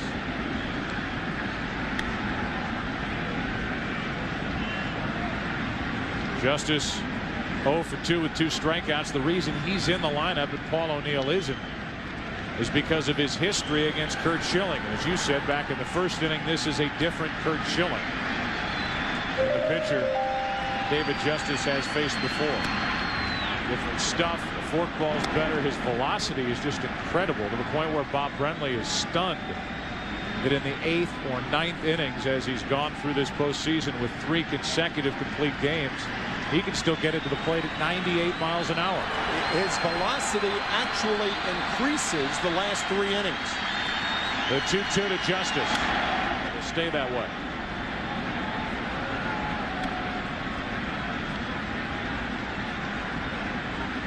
So 78 pitches. Heart of the order here in the 6th inning. Right now, Justice, Bernie Williams on deck. 1 out, nobody on. 2 balls, 2 strikes. And a full count.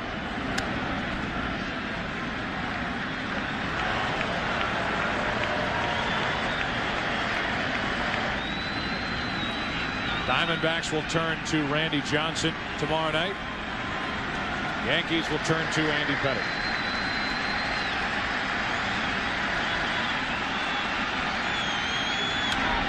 It stays full on David Justice as Schilling tries to avoid his first walk of the night. That's an example of what you're talking about. A major league fastball hitter looking for and getting a fastball and still fouling it back the other way.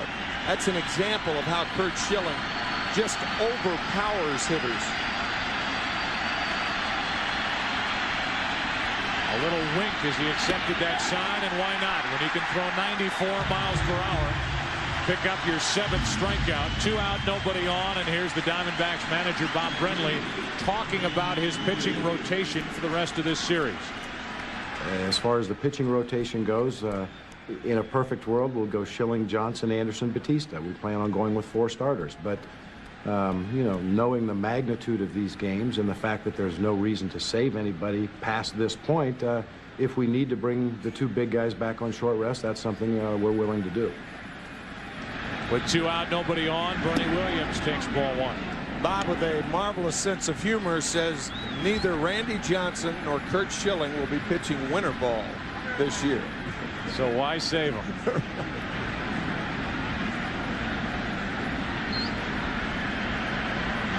Randy Johnson, a 6'10", 235-pound left-hander, is 2-0 against the Yankees in the postseason. That was back in 1995 in the division series. 1 start, 1 relief outing. 2 balls, no strikes on Bernie Williams.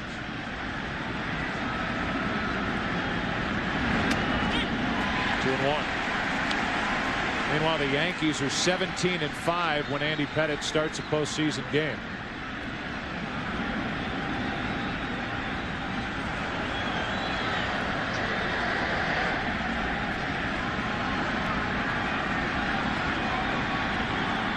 Bernie Williams hitting .271 now in his career in the postseason. Off the plate, Counsell in, backs up. Inning over. A 1-2-3 inning for Curt Schilling. We go to the bottom of the 6th inning here in the desert. 9-1 Diamondbacks. Curt Schilling and Randy Johnson talking it over on the Diamondbacks bench. Bottom of the 6th inning. Arizona bats Luis Gonzalez, Reggie Sanders, and Steve Finley. The 3, 4, and 5 hitters against Sterling Hitchcock, who had a perfect 5th inning, his first inning of work. Strike 1. Curt Schilling and Randy Johnson, professional friends. Curt Schilling has been helping Randy with his splitter. Johnson just started throwing it this year. Constantly talked between them. Gonzalez down the right field line. Foul ball. And really, it's Schilling who says the last guy to really get him over the hump with regard to his preparation for a game is Randy Johnson. Yeah, they complement one another in that regard.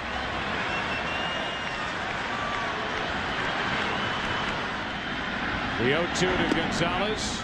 Chased it, 1 away. Not only does Curt Schilling talk to Randy Johnson between innings, but he talks to his catcher. Slider. Fastball. Slider. Slider. Okay, I'll go with the slider. And then he throws the slider to Bernie Williams. That missed. Pretty big advantage when you can tell a hitter what's coming and then do it. What are we missing? You know, sometimes pitchers don't realize they do things. A lot of times they'll want the ball outside to a left-hander, and they'll nod their head to the right, or their heads to the right. If they want it outside to a right-handed batter, sometimes they'll say they don't want to go through the sequence of signs again. So they'll nod to the left. They'll say, yeah, I want that pitch, but I don't want it there. Over the other way. Not all pitchers do that. Not many pitchers are good enough to do that and get away with it. That's right. Schilling is obviously one who is. And as you say, he may not even be aware he's doing it. I bet he isn't. You hear so many times about a struggling pitcher, and they'll say, well, we figured out that he was tipping his pitches by the way he held the ball in his glove. Schilling is just telling the hitter what's coming. I guess he's tipping his pitches. Here's tonight's box score for the Diamondbacks, brought to you by John Hancock. Hits, runs all over the place. Tony Womack, time he scored a run, he was hit by a pitch. Counsell a home run in the first inning. Gonzalez a 2-run homer to put the Diamondbacks up 3-1. Reggie Sanders a couple of hits. Damian Miller 2 out of 3 with an RBI. A home run by Gonzalez, a 2-run homer back in the third inning with a game tied 1-1. It's 9-1 as Finley takes ball 1, and Finley has been on base twice. He's hit the ball hard really 3 times. You see the postseason average of 361. He has been their most consistent, if not thrilling hitter. I think thrilling is Counsell. Consistent is Finley. 1-1. The layoff has not appeared to hurt the Diamondbacks. That's an understatement. Their last game, last Sunday night, clinching in Atlanta. Yet it's the Yankees who are used to having time off within a postseason, right, and cranking it back up. We walked into the Diamondback clubhouse yesterday and the day before. They were bouncing off the walls. They couldn't wait to get out there and play. At least 2 guys said, now we know what it's like for those NFL players who used to have to wait 2 weeks prior to the Super Bowl after the conference championship. But they have come out, they have been ready, and they have taken it to the world champion Yankees tonight. Finley strikes out, and Sterling Hitchcock has been perfect in his 2 innings of relief work, striking out 4 along the way. It's still 9-1. 7th inning now. Back after this from your local Fox station. It's the 7th inning. It's 9-1 Arizona. Thanks to a 4-run 3rd inning, a 4-run 4th inning, 9 runs on 9 hits, while the Yankees have only 3 hits. Schilling has retired 13 of 14 as he deals with Tino Martinez. Ball 1. That's pitch number 86 on the night. We've already stated our opinions that the Diamondbacks have to think about going to their bullpen if Schilling is a possibility for game 4, if the Diamondbacks, assuming they win here tonight, lose games 2 and 3.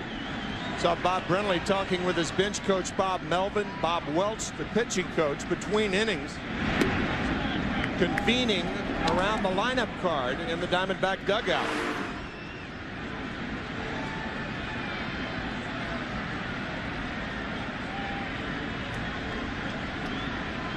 Here's a 2-ball 1-strike pitch. Martinez pops it into left center field. Finley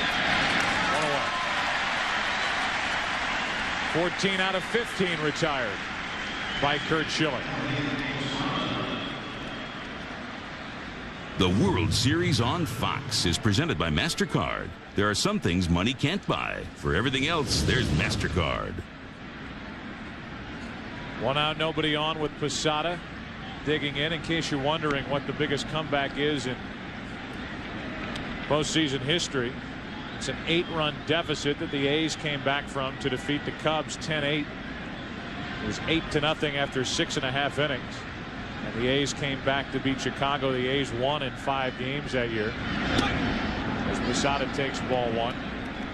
That is the only time a team has come back from an 8-run deficit in any postseason game. The Yankees' biggest come from behind win was the 6-run deficit they had after 5 innings in the '96 World Series Game 4. Game that was tied eventually on that 3-run home run by Jim Leyritz.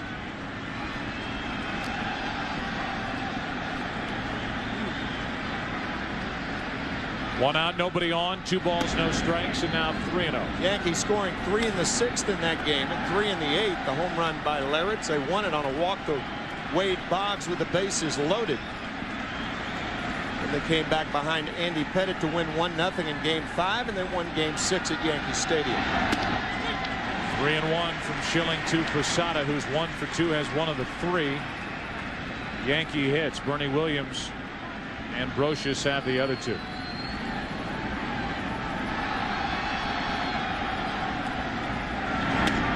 That's the first walk of the night from Curt Schilling, and it comes with 1 out here in the 7th. As you and I both know, Joe, having worked with Bob Brenly, we understand how quick a learn he is.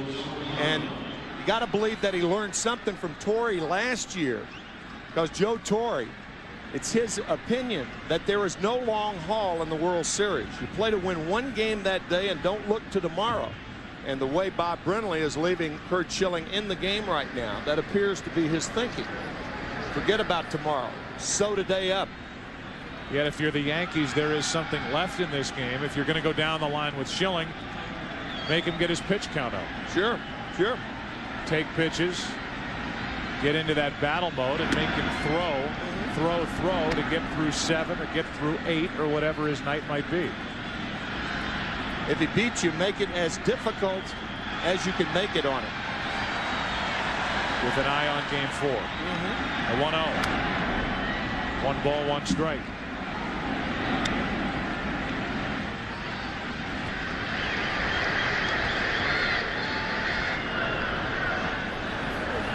So Bob Brenly is trying to strike that balance between sewing up Game 1, between sticking with Schilling, leaving him out there,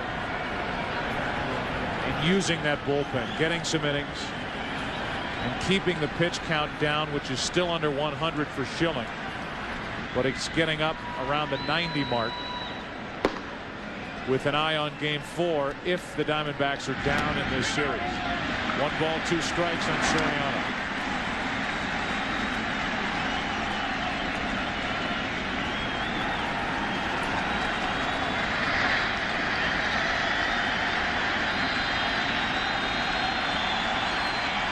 Schilling has struck out 7.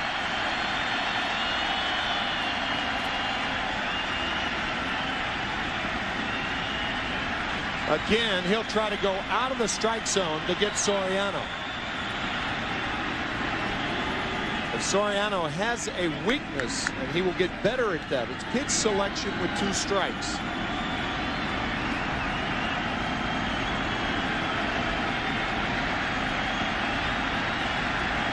On 1 and 2, Soriano lifts it into left center field for Finley. 2 out.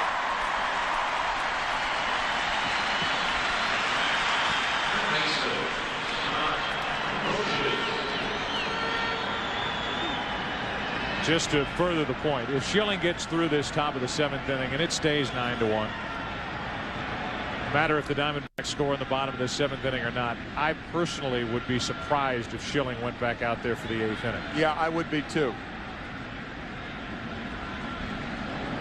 Schilling is into this mode now where he's winking as he comes to the set position after getting his sign from Damian Miller. I've seen him do it twice.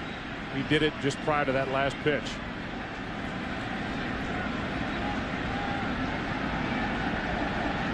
Not that time. The 0-1. 95 miles an hour, up and out over the plate, fouled back as Paul O'Neill comes into the on-deck circle. 100 pitches now on the night for Curt Schilling.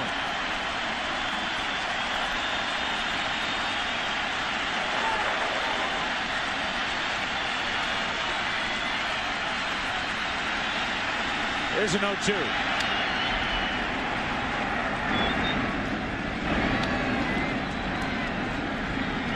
Brocious with a bloop double back in the second. Fly to center in the fifth. And now trying to at least avoid becoming the 8th strikeout victim for Schilling.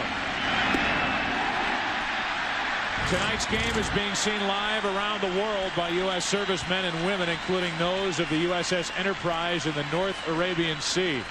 Thanks to the facilities of the American Forces Radio and Television Service. It goes without saying that all of America salutes you and appreciates what you are doing for our country. Now let's go to public address announcer Jeff Munn. Good evening, and greetings to all of you of the World Series in Arizona. In this series, players on both teams wear the same insignia on their uniforms, the American flag. Those flags symbolize the amazing strength and unity of our country. And make no mistake, we will prevail against the evil ones. I hope you all enjoy the game and enjoy the World Series.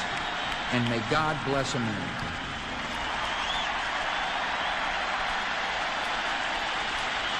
And now to honor America with the singing of God Bless America.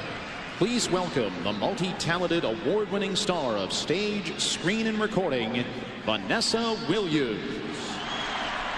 God bless America, land that I love. Stand beside her and guide her through the night with the light from above. From the mountains to the prairies to the ocean wide with foam. God bless America, my home, sweet home. God bless America, my home, sweet home.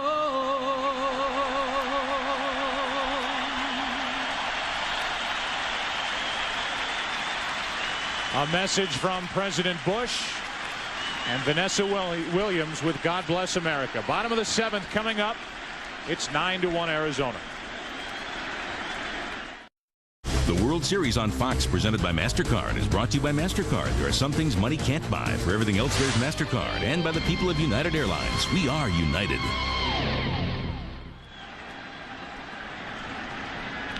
Please remember, Radio Shack is a collection site for the September 11th Fund benefiting survivors, victims, families, and rescue personnel. The September 11th Fund is a collaboration of the United Way, the New York Community Trust, and the Council of Foundations. We welcome you back to the bottom of the 7th inning, a 9-1 Arizona lead in Game 1. Matt Williams taking ball 1 from Sterling Hitchcock, who has been perfect in 2 innings of relief work. 2-0. And both Mike Morgan and Miguel Batista are warming. So Bob Brindley thinking, if I'm going to pinch hit for Curt Schilling, and Schilling's spot is due up 4th, I might as well get some production out of it. Williams gets a base hit up the middle. First hit for Matt Williams. He's also reached on an error and driven in a run with a sac fly. Art Grace.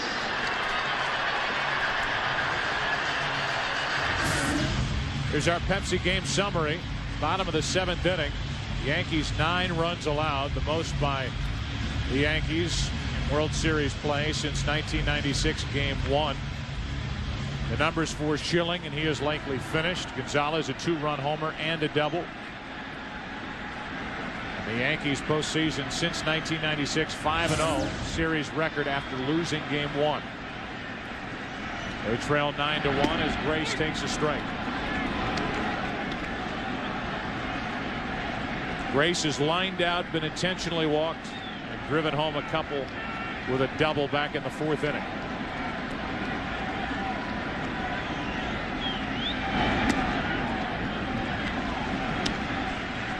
Just speculating, because the Diamondbacks appear to be having the best of both worlds tonight, winning handily and with the opportunity of resting Curt Schilling.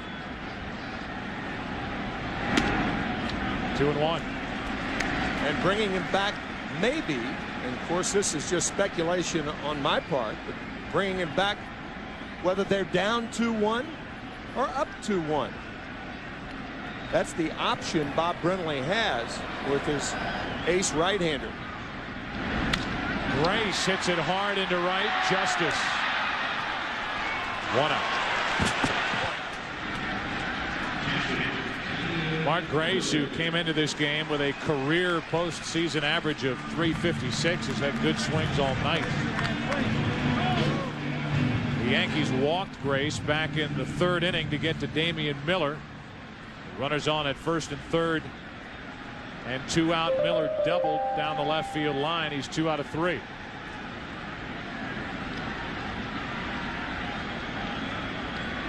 The RBI on that double back in the 3rd inning is first of this postseason, way out in front of a changeup. 0-1. Damian Miller with a very, very difficult LCS. Hit between the legs with a foul tip. Swelling has gone down, and he's fine right now, but I was commiserating with him yesterday when the Diamondbacks were working out, and Damian said, there is no way my 6-year-old is going to be a catcher. No way. He said, so you'll be more inclined to give him a stethoscope instead of a mitt. He said, yep. Miller can't hold up, and they count 1-2.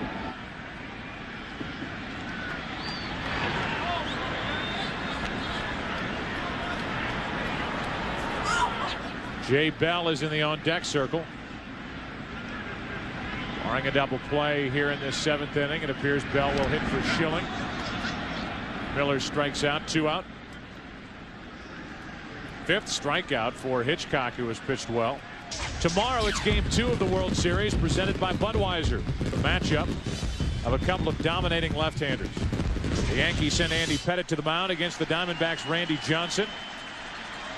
First ever World Series appearance for Randy Johnson. Game 2 of the World Series begins tomorrow at 7:30 Eastern, 4:30 Pacific, here on Fox. Jay Bell announced as the pinch hitter for Randy Johnson. There'll be a special moment tomorrow night during the pregame show when Ray Charles will be here singing America the Beautiful.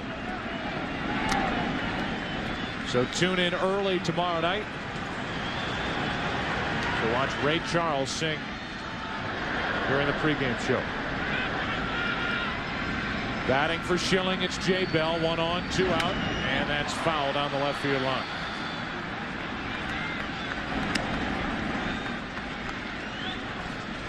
So Schilling, his night. 0 for 3 at the plate and on the mound. 7 innings, 1 run, 3 hits. And there is Miguel Batista getting ready to work the 8th inning. Bell. That's on the inside corner. And how about Sterling Hitchcock? 3 innings, 6 strikeouts, only 1 hit. We go to the 8th inning of Game 1. 9-1 Diamondbacks. Curt Schilling is finished after going 7 strong innings for Arizona.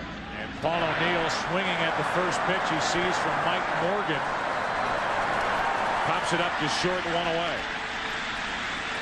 And Batista, Morgan getting loose. It's Morgan who gets the nod, and there are the numbers this postseason for Mike Morgan, who came to the big leagues back in 1978. And has never been in a World Series, and there is nobody any happier than Mike Morgan.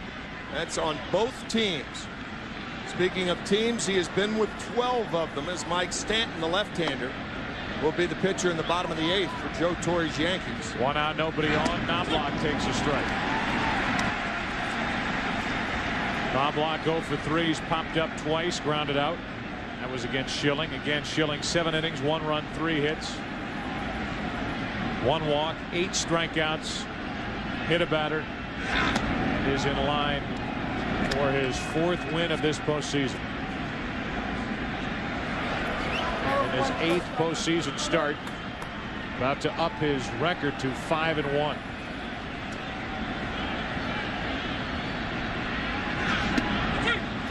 On the inside corner, and really no complete game tonight to continue that string because of what is potentially to come later in this World Series. No reason to do it. Tell you, Joe, you look at the rosters of both these teams, the Yankees, with their remarkable success since 1996, and on the other side, staring at them, the only player who has played on a World Series champion is Craig Counsell, as a member of the Florida Marlins in 1997. Schilling has been in the series, but not on a winner. The '93 Phillies lost to Toronto. Swindell, the lefty. Batista still throwing down to the bullpen for Arizona. 2-2 pitch to Knobloch. Off the hands on one hop to Womack. Low throw, but out, 2 away.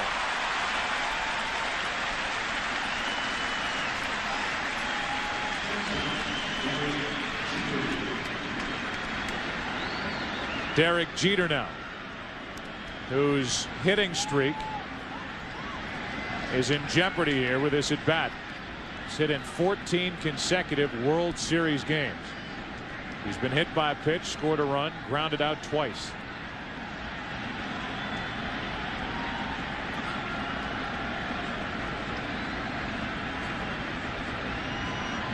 Two out, bases empty. And ball 1. I think Curt Schilling was glad the roof was open tonight. Normally, he requests that they close the roof here at the Bob, as the locals call it, Bank One Ballpark. Not tonight. And then when the question was posed to Randy Johnson as to whether he wanted it opened or closed, he said, well, what does Curt want? What did Curt say? What was his answer? I got to believe it's going to be open tomorrow night. Here's a 2-0. 2 balls and a strike. From what Curt Schilling has told us, the ball carries better here in Phoenix with the roof open than it does when the roof is closed. Not much good contact against Schilling tonight, while on the other side, Counsell hit a first-inning home run. Gonzalez hit a third-inning home run. 2 balls and a strike, and Jeter hits it at deep center field. Back is Finley to end the inning and possibly end the hitting streak for Derek Jeter. It may come to a close at 14 straight World Series games. Bottom of the 8th inning, 9-1 Diamondbacks. The World Series on Fox, presented by MasterCard, is brought to you by MasterCard. There are some things money can't buy. For everything else, there's MasterCard. By Radio Shack, official sponsor of Major League Baseball. And by the joy of Pepsi.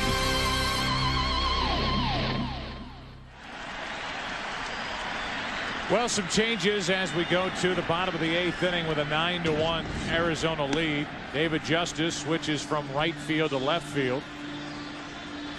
Paul O'Neill, who pinch hit and popped up, is in the game in right. That means Knobloch is out. And occupying his spot in the order is the new pitcher, Mike Stanton. Mike Stanton in, obviously, to get some work this evening. Pitching just 1 inning. There's no way Joe Torre can keep him out of tomorrow night's game if necessary. What a postseason career Mike Stanton has had. First with the Atlanta Braves and now at the New York Yankees.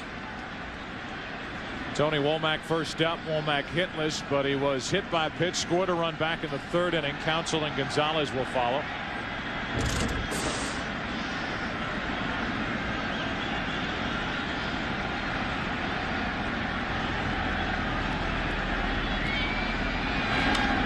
Goes after the first pitch, shallow left center. Bernie Williams, nice running catch, 1 out.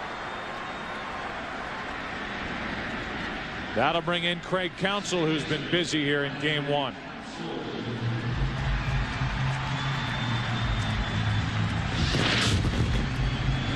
A first-inning home run to tie the game 1-1. First World Series home run, and then a diving stop to rob Enrique Wilson of a hit back in the 5th inning.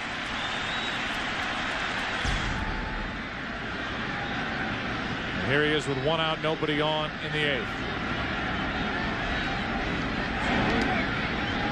Ball 1 from Stanton.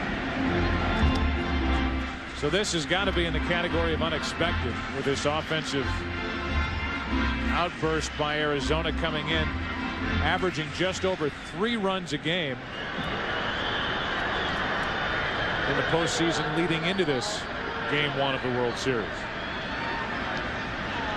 Overall hitting only .235. And facing a very difficult Mike Messina, who for the last 5 weeks has been as hot as Curt Schilling or Randy Johnson.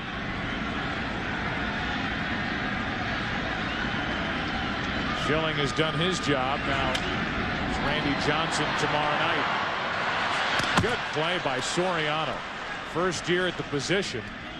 And a good play to his right, 2 out. That brings in Luis Gonzalez, proud dad of triplets, born June 26th of 1998. Megan, Jacob, and Alyssa. And they love that home run that Daddy hit. A 2-run shot back in the 3rd inning to put the Diamondbacks up 3-1. They lead it 9-1.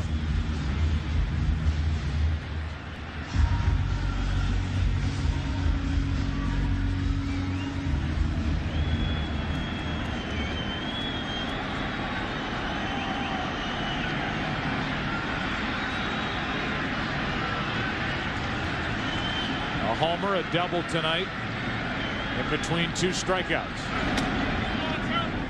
A ball outside. For these hitters, guys like Counsell, Womack, Gonzalez, happy that they get a look here at Mike Stanton in a blowout game. Tuck it away for later on when facing Stanton in a more important situation. Tino Martinez takes care of his boyhood friend. Martinez the play to his right to retire Gonzalez. We go to the 9th inning. It's 9-1 Arizona. The World Series on Fox is presented by MasterCard. There are some things money can't buy. For everything else, there's MasterCard. A 9-1 Arizona lead as this game 1, moves into the 9th inning. The Arizona Diamondbacks team now has Greg Swindell on the mound, veteran left-hander. The average age of the players on this Arizona team, 32 years, 133 days. The second oldest in the major leagues this season to Seattle. As Spencer pops it up on the infield.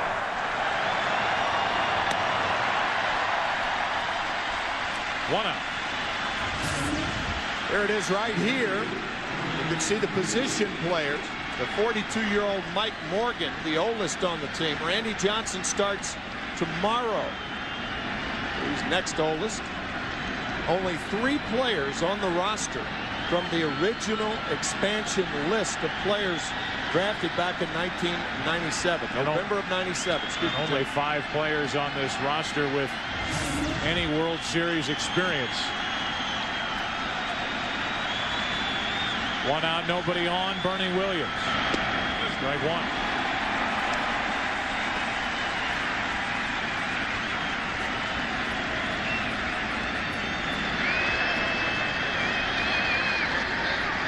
The Yankees in search of their 4th consecutive World Championship. Are down 9-1 here in the 9th inning of game 1.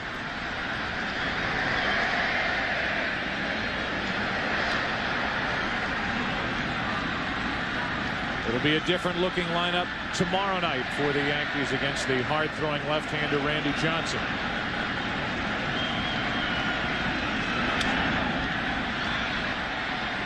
Out of play in the count, 1-2. Expect Velarde in the lineup for New York. Expect Shane Spencer in the lineup. Paul O'Neill will not get his first start until Tuesday night. And David Justice will be sitting tomorrow. But perhaps not Tino Martinez.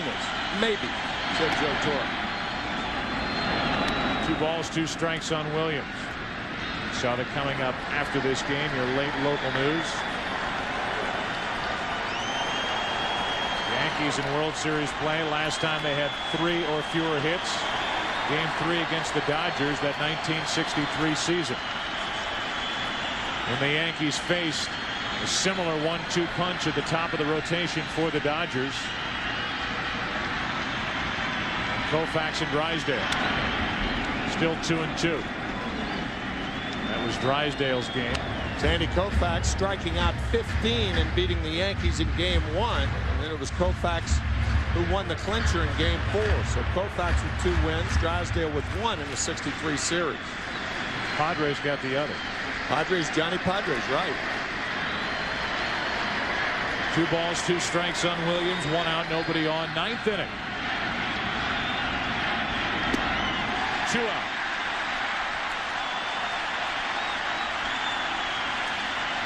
Yankee fans need no reminder that in 1963, with those 2 guys pitching, Koufax and Drysdale, the Yankees scored a total of 4 runs in 4 games. Tino Martinez now with 2 out, nobody on. Spencer popped up. Williams struck out.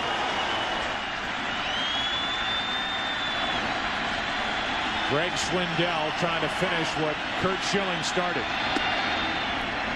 Ball 1. Martinez 0 for 3.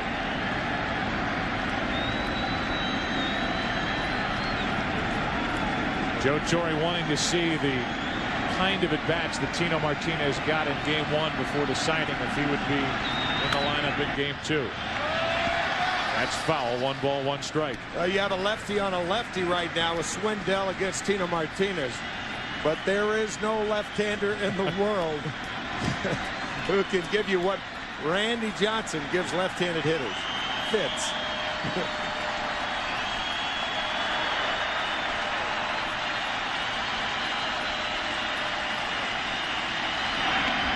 Two balls and a strike.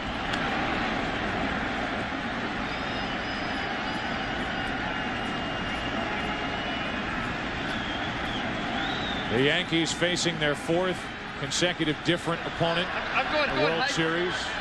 San Diego, Atlanta, the Mets, now Arizona. And the Diamondbacks are 1 strike away from a 9-1 victory here in game 1. Behind Schilling.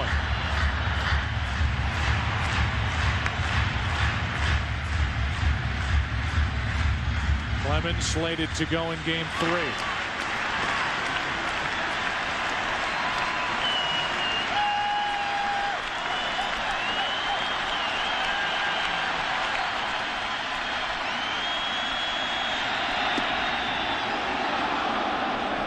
Three and 2.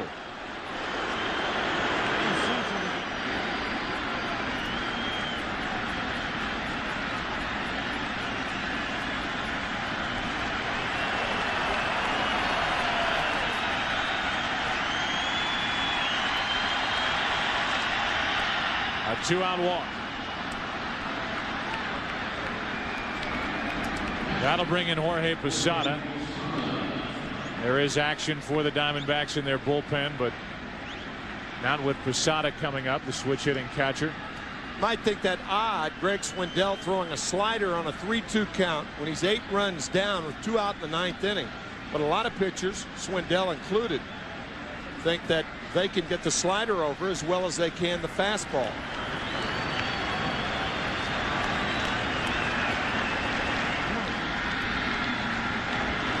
Now it's Posada, who has struck out, singled and walked. Into left center field, pretty well hit. Back near the track, Finley. Diamondbacks win game 1.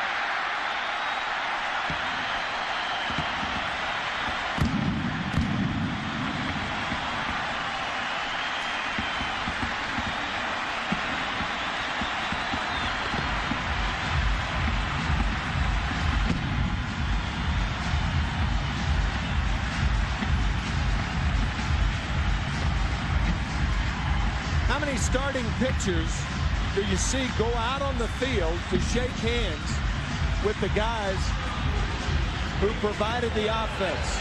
Not many.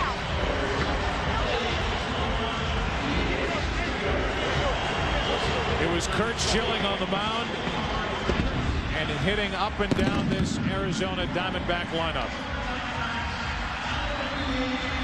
Yankees got the first run. The Diamondbacks got the next 9. We'll come back and wrap it up after this break from your local Fox station.